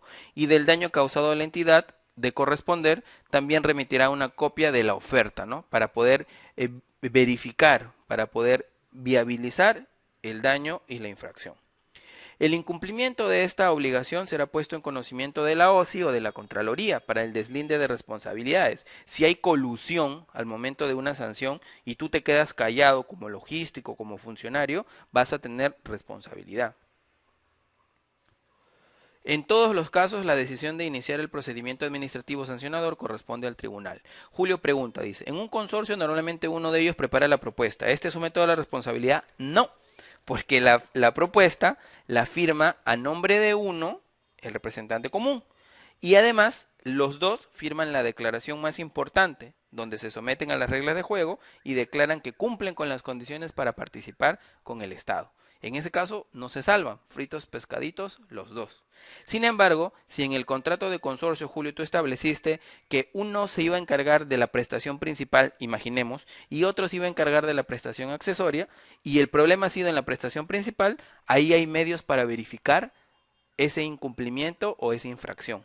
Y el que cumplía la prestación accesoria, como no ha incurrido en ninguna penalidad o en ninguna infracción, él puede de manera demostrada, justificada, librarse de la infracción. ¿Ya? Más o menos así es como se configura.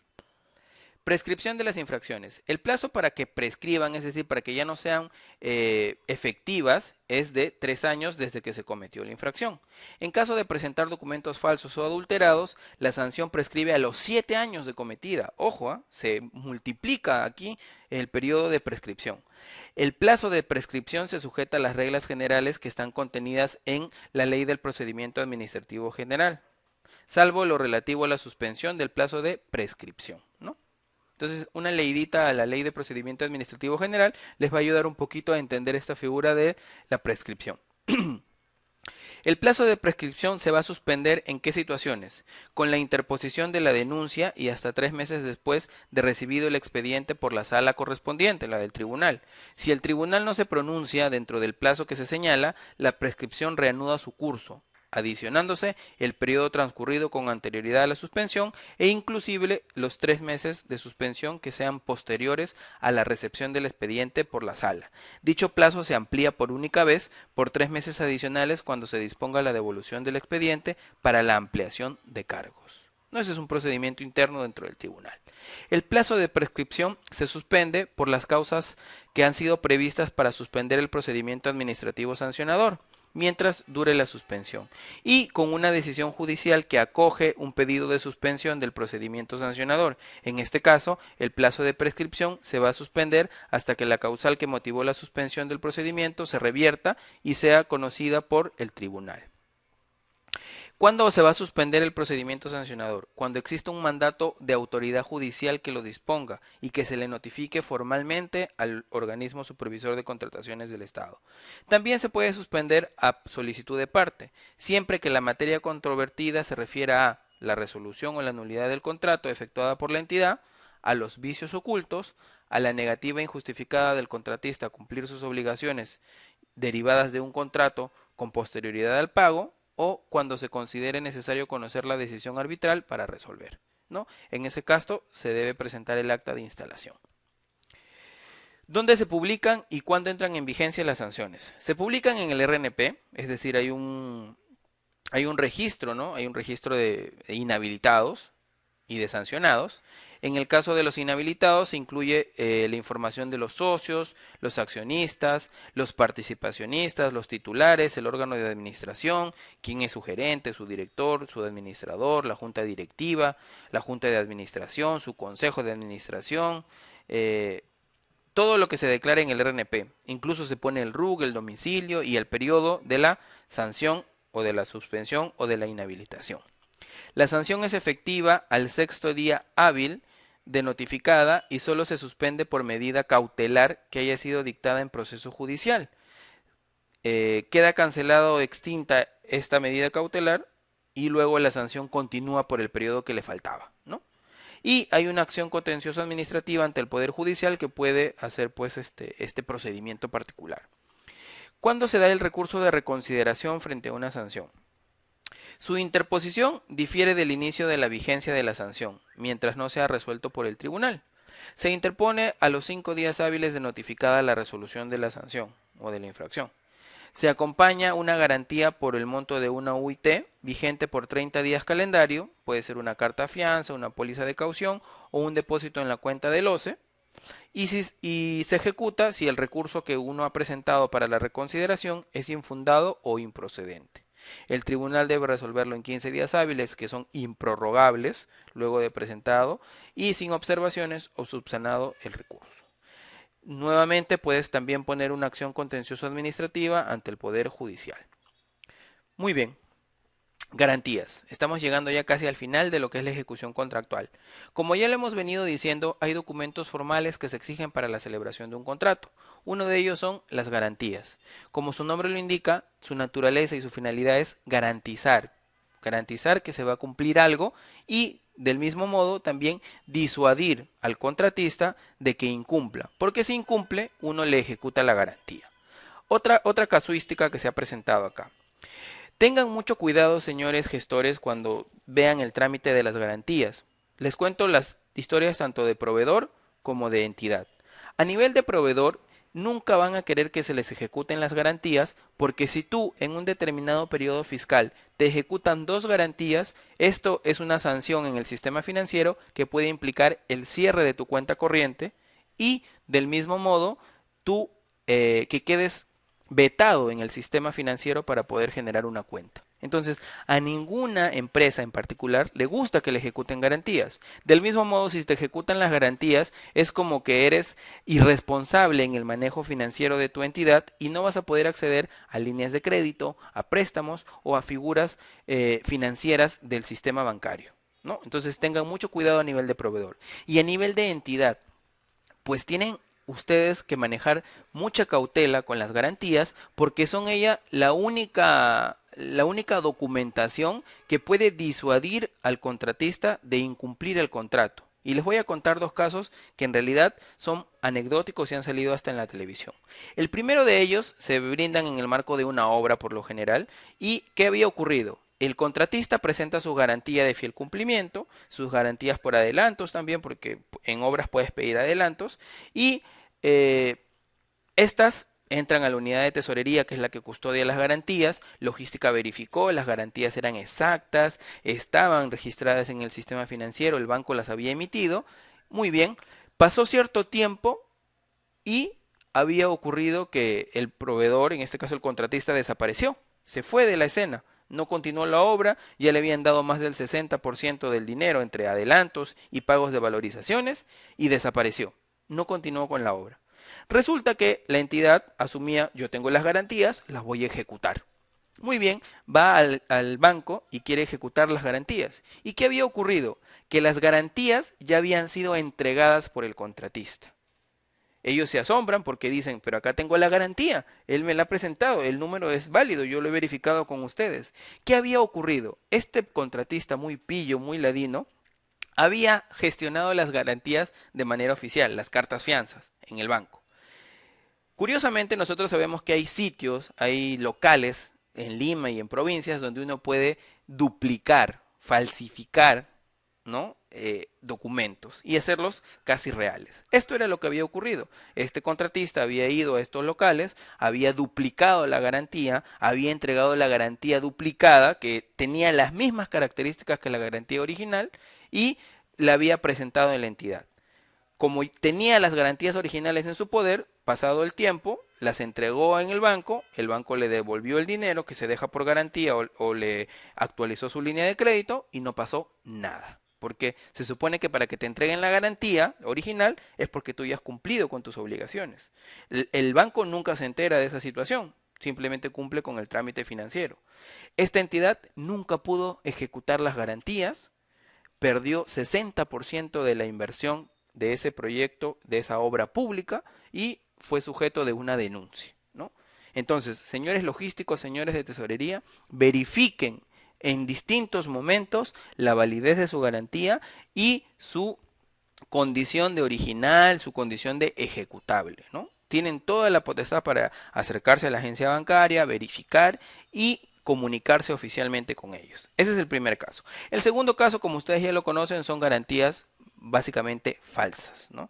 Que tampoco se verifican, que los logísticos no tienen conocimiento de que las garantías se registran en los portales web de cualquier banco, de cualquier agencia, de cualquier cooperativa. Ustedes pueden verificar y aparece su registro a nombre de quién ha sido emitida, a favor de quién y todo lo demás. Entonces son obligaciones que tienen porque son los únicos documentos que van a garantizar, como su nombre lo indica, que se cumpla con un contrato. Deben tener mucho cuidado.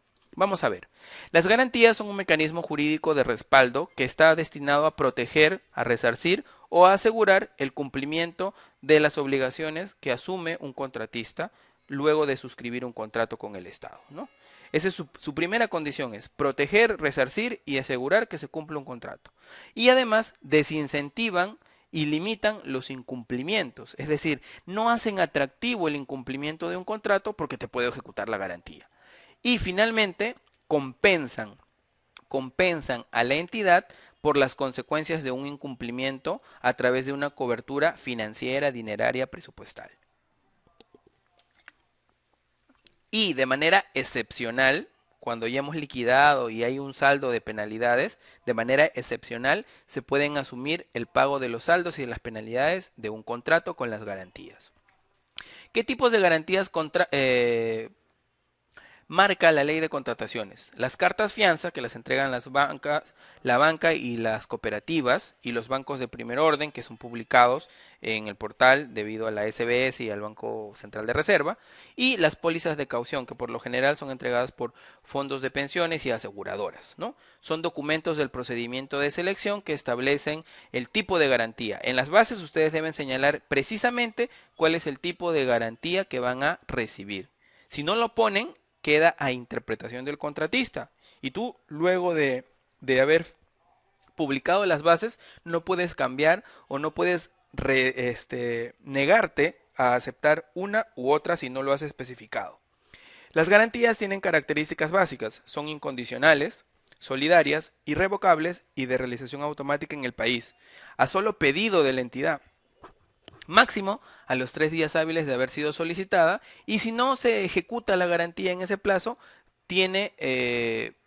puede ocasionar el pago de intereses legales y una sanción por parte de la SBS para la entidad que no lo quiere ejecutar. Antes esto no estaba regulado, ¿no? Si querían lo hacían, si no, no. A veces el banco se coludía con el contratista y uno quedaba desamparado. Bueno, ahora ya hay cláusulas taxativas expresas que indican esta situación. Son emitidas por empresas bajo supervisión de la SBS, supervisión directa, ¿no? Cooperativas y en este caso bancos, autorizados para emitir garantías o estar en la última lista de bancos extranjeros de primera categoría que publica el Banco Central de Reserva. Deben facilitar el acceso a las entidades públicas beneficiarias para comprobar la información, verificar su validez y veracidad. La garantía, en este caso, ya sabemos que hay algunas que han desaparecido y otras que se han mantenido. Vamos a ver. La garantía de fiel cumplimiento se ha mantenido y, como su nombre lo indica, busca garantizar el correcto cumplimiento de un contrato. Se presenta para perfeccionar el contrato, para suscribirlo y celebrarlo. Equivale al 10% del contrato original, ojo, del contrato original. Su vigencia debe ser hasta la conformidad de la recepción de la última prestación en caso de bienes y servicios en general y en consultoría en general, o hasta el consentimiento de la liquidación final para el caso de obras y de ejecución y consultoría de obras, ¿no? O sea, bienes, servicios en general y servicios de consultoría debe estar vigente hasta la conformidad de la última recepción de la prestación. Y en obras y consultoría de obras, esta garantía debe estar vigente hasta la liquidación, hasta que se consienta la liquidación final. Una vez que se presenta la liquidación técnica y la liquidación financiera, hay un plazo para que se consienta, para que la entidad la acepte, la refute o elabore una nueva. Y el contratista también debe estar de acuerdo. Cuando se consiente, hasta ese momento debe estar esta garantía. En caso se haya practicado la liquidación final y haya un saldo a favor del contratista, la entidad debe devolverle la garantía, aun cuando esa controversia se someta a un medio o mecanismo de solución. La garantía de fiel cumplimiento. En el caso de MIPES, en el caso de medianas y pequeñas empresas, ellas, por su condición de MIPES, pueden no presentar la garantía de fiel cumplimiento y pedir a cambio que se le retenga el 10% del contrato original, que va a ser obviamente descontado durante la primera mitad del número de pagos que se realicen de forma prorrateada. ¿Y qué condiciones se requiere? Solamente es aplicable en el caso de MIPES para contratos que sean de prestación periódica, de suministros de bienes y de prestación de servicios en general y de consultoría de obras. No es para obras. En ejecución de obras, en estricto, deben ser para adjudicaciones simplificadas solamente. Solamente corresponde a adjudicaciones simplificadas. Su plazo de esta obra debe ser igual o mayor a 60 días calendario y deben considerar al menos 2 2 valorizaciones periódicas mensuales en función del avance de obra. Es decir, la MIPE pide que se le retenga el 10%, no presenta garantías y estas van a ser descontadas de manera proporcional en contratos de suministros de bienes y servicios en general y consultoría de obras. Y en el caso de las obras de la ejecución, solo procederá cuando corresponda a adjudicaciones simplificadas, la obra sea mayor a 60 días y considere al menos 2 valorizaciones. ¿Ya? Hay una garantía de fiel cumplimiento por la prestación principal y en el caso de que hayan prestaciones accesorias hay una garantía de fiel cumplimiento por prestación accesoria. ¿Cuál es la diferencia? Vamos a ver. Si yo contrato la adquisición de un elevador, esa es mi prestación principal. Hacerme adquirir el elevador. Pero un elevador por sí también va a requerir mantenimiento correctivo y preventivo y de repente garantías, ¿cierto? Esas prestaciones no son la principal, pero son accesorias, son complementarias a la adquisición del elevador. Por consiguiente, se diferencian. Por ejemplo, ¿cuándo empezará el mantenimiento y correctivo o preventivo? Cuando ya haya sido instalado y entregado el elevador. Por consiguiente, a partir de ese momento, iniciará la prestación accesoria. Cuando ya se haya instalado el elevador, recién va a requerir que se le dé mantenimiento preventivo, correctivo, el periodo que se determine en el contrato. Muy bien. La garantía de fiel cumplimiento no solo se presenta por la prestación principal, en nuestro ejemplo, por el elevador, no, también se va a presentar una garantía de fiel cumplimiento por las prestaciones accesorias, por el mantenimiento correctivo y el preventivo, por ejemplo.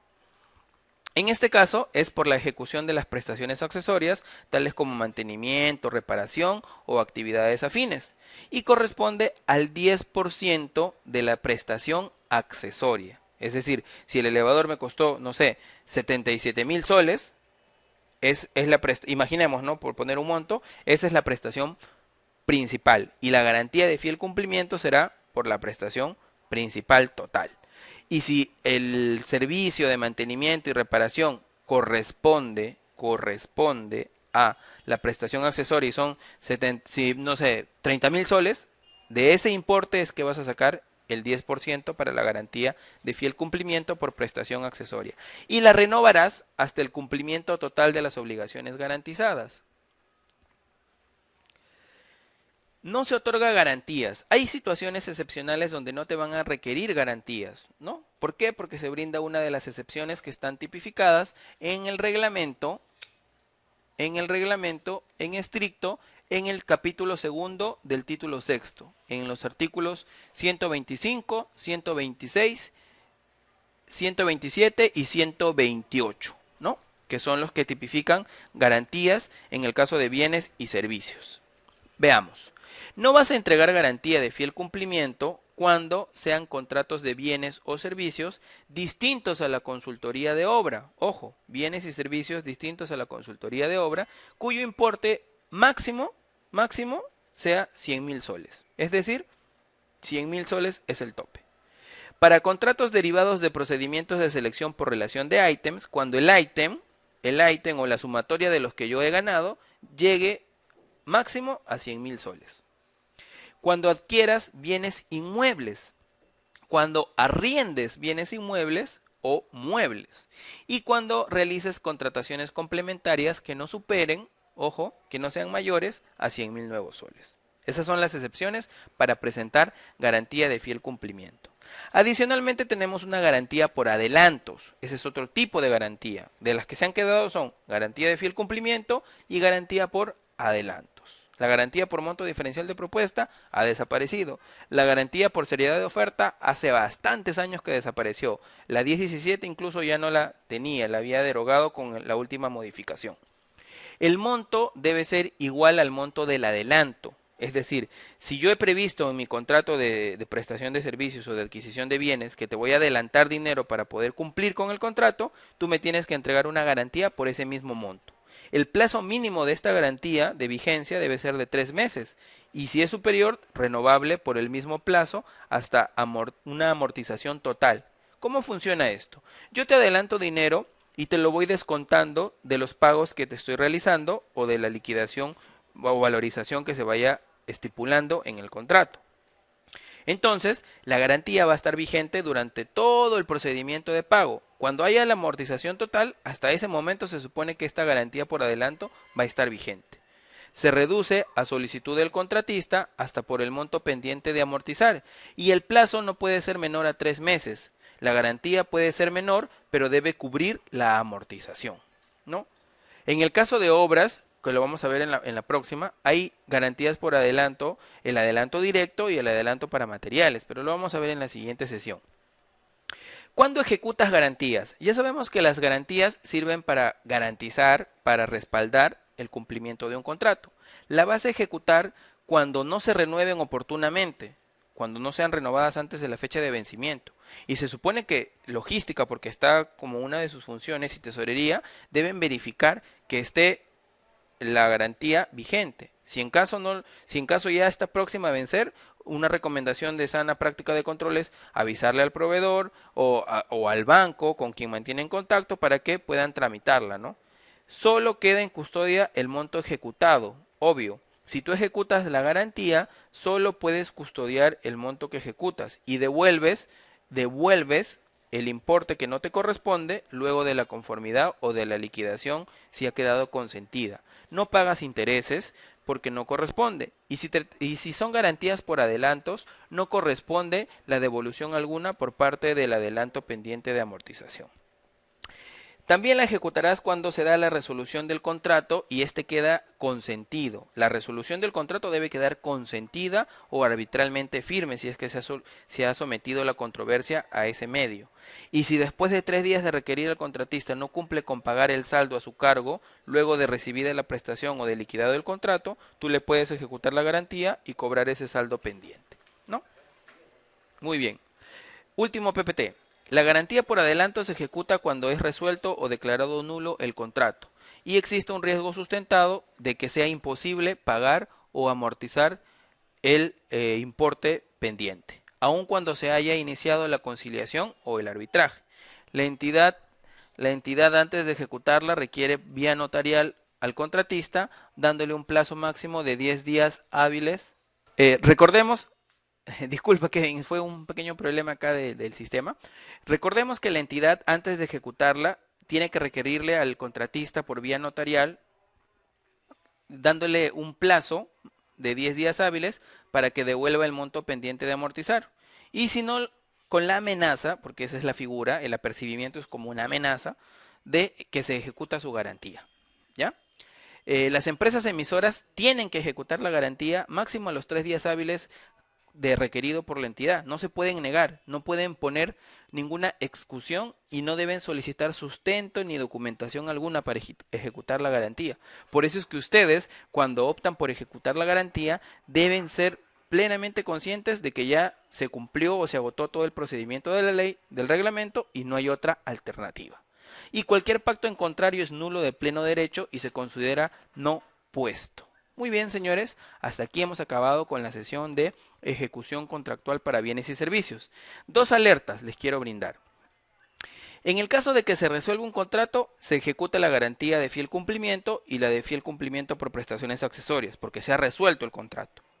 Si el contrato queda nulo, es decir, si el contrato no existe, yo no puedo ejecutar garantías, porque las garantías buscan cumplir el contrato, las obligaciones del contrato. Si el contrato no existe, no hay obligaciones que cumplir. Por consiguiente, no hay nada que garantizar, no las puedo ejecutar. Ojo con esa, con la garantía de fiel cumplimiento. Pongamos la otra garantía, la garantía por adelantos. Si se resuelve el contrato y yo he dado la garantía por adelantos, como hay obligaciones y él no me ha devuelto la amortización, la ejecuto para recuperar ese dinero. Si el contrato es nulo, no existe, yo sí le puedo ejecutar la garantía por adelantos. ¿Por qué? Porque la finalidad, la naturaleza de esa garantía es salvaguardar un dinero en efectivo que le estoy dando. No es el cumplimiento de las obligaciones contractuales, sino salvaguardar el dinero que se le está entregando en efectivo. Muy bien, señores Barney, Carmen, Diego, Germán, Javier, Julio, Kevin, Luis y Sandra. Ha sido un gusto compartir hoy día la 4ª sesión de nuestro curso. Espero hayan aprendido muchas cosas. Los El día de mañana les estarán comunicando el examen. Recuerden que es virtual, se les va a mandar en Word. Ustedes tienen que imprimirlo, responderlo, firmar las hojas y remitirlo escaneado máximo el lunes a las 5 de la tarde. El día lunes tenemos nuestra última sesión. Antes de empezar, vamos a verificar que todos hayan remitido su examen. Se va a mandar al correo desde acá, desde ventas@panamericano, si no me equivoco, y ustedes tienen que responderlo, revisarlo y poner en el correo las respuestas que están establecidas en su examen. Nuevamente les explico, mañana se les va a enviar el examen, ustedes lo imprimen, completan sus nombres, responden las preguntas para completar, marcan las respuestas de las que tienen alternativa, lo firman, lo escanean y responden el correo electrónico con las respuestas, con su PDF, con su digitalizado del examen. Eso se va a verificar. Profesor, ¿y de dónde sacó las respuestas para el examen? Bueno, están en los PPTs que hemos venido trabajando y también en la ley de contrataciones y en el reglamento. Mis mejores deseos para este fin de semana, sigan estudiando y recuerden que tenemos también programas en la modalidad presencial, donde podemos seguir trabajando y compartiendo experiencias. Muchísimas gracias, buenas noches.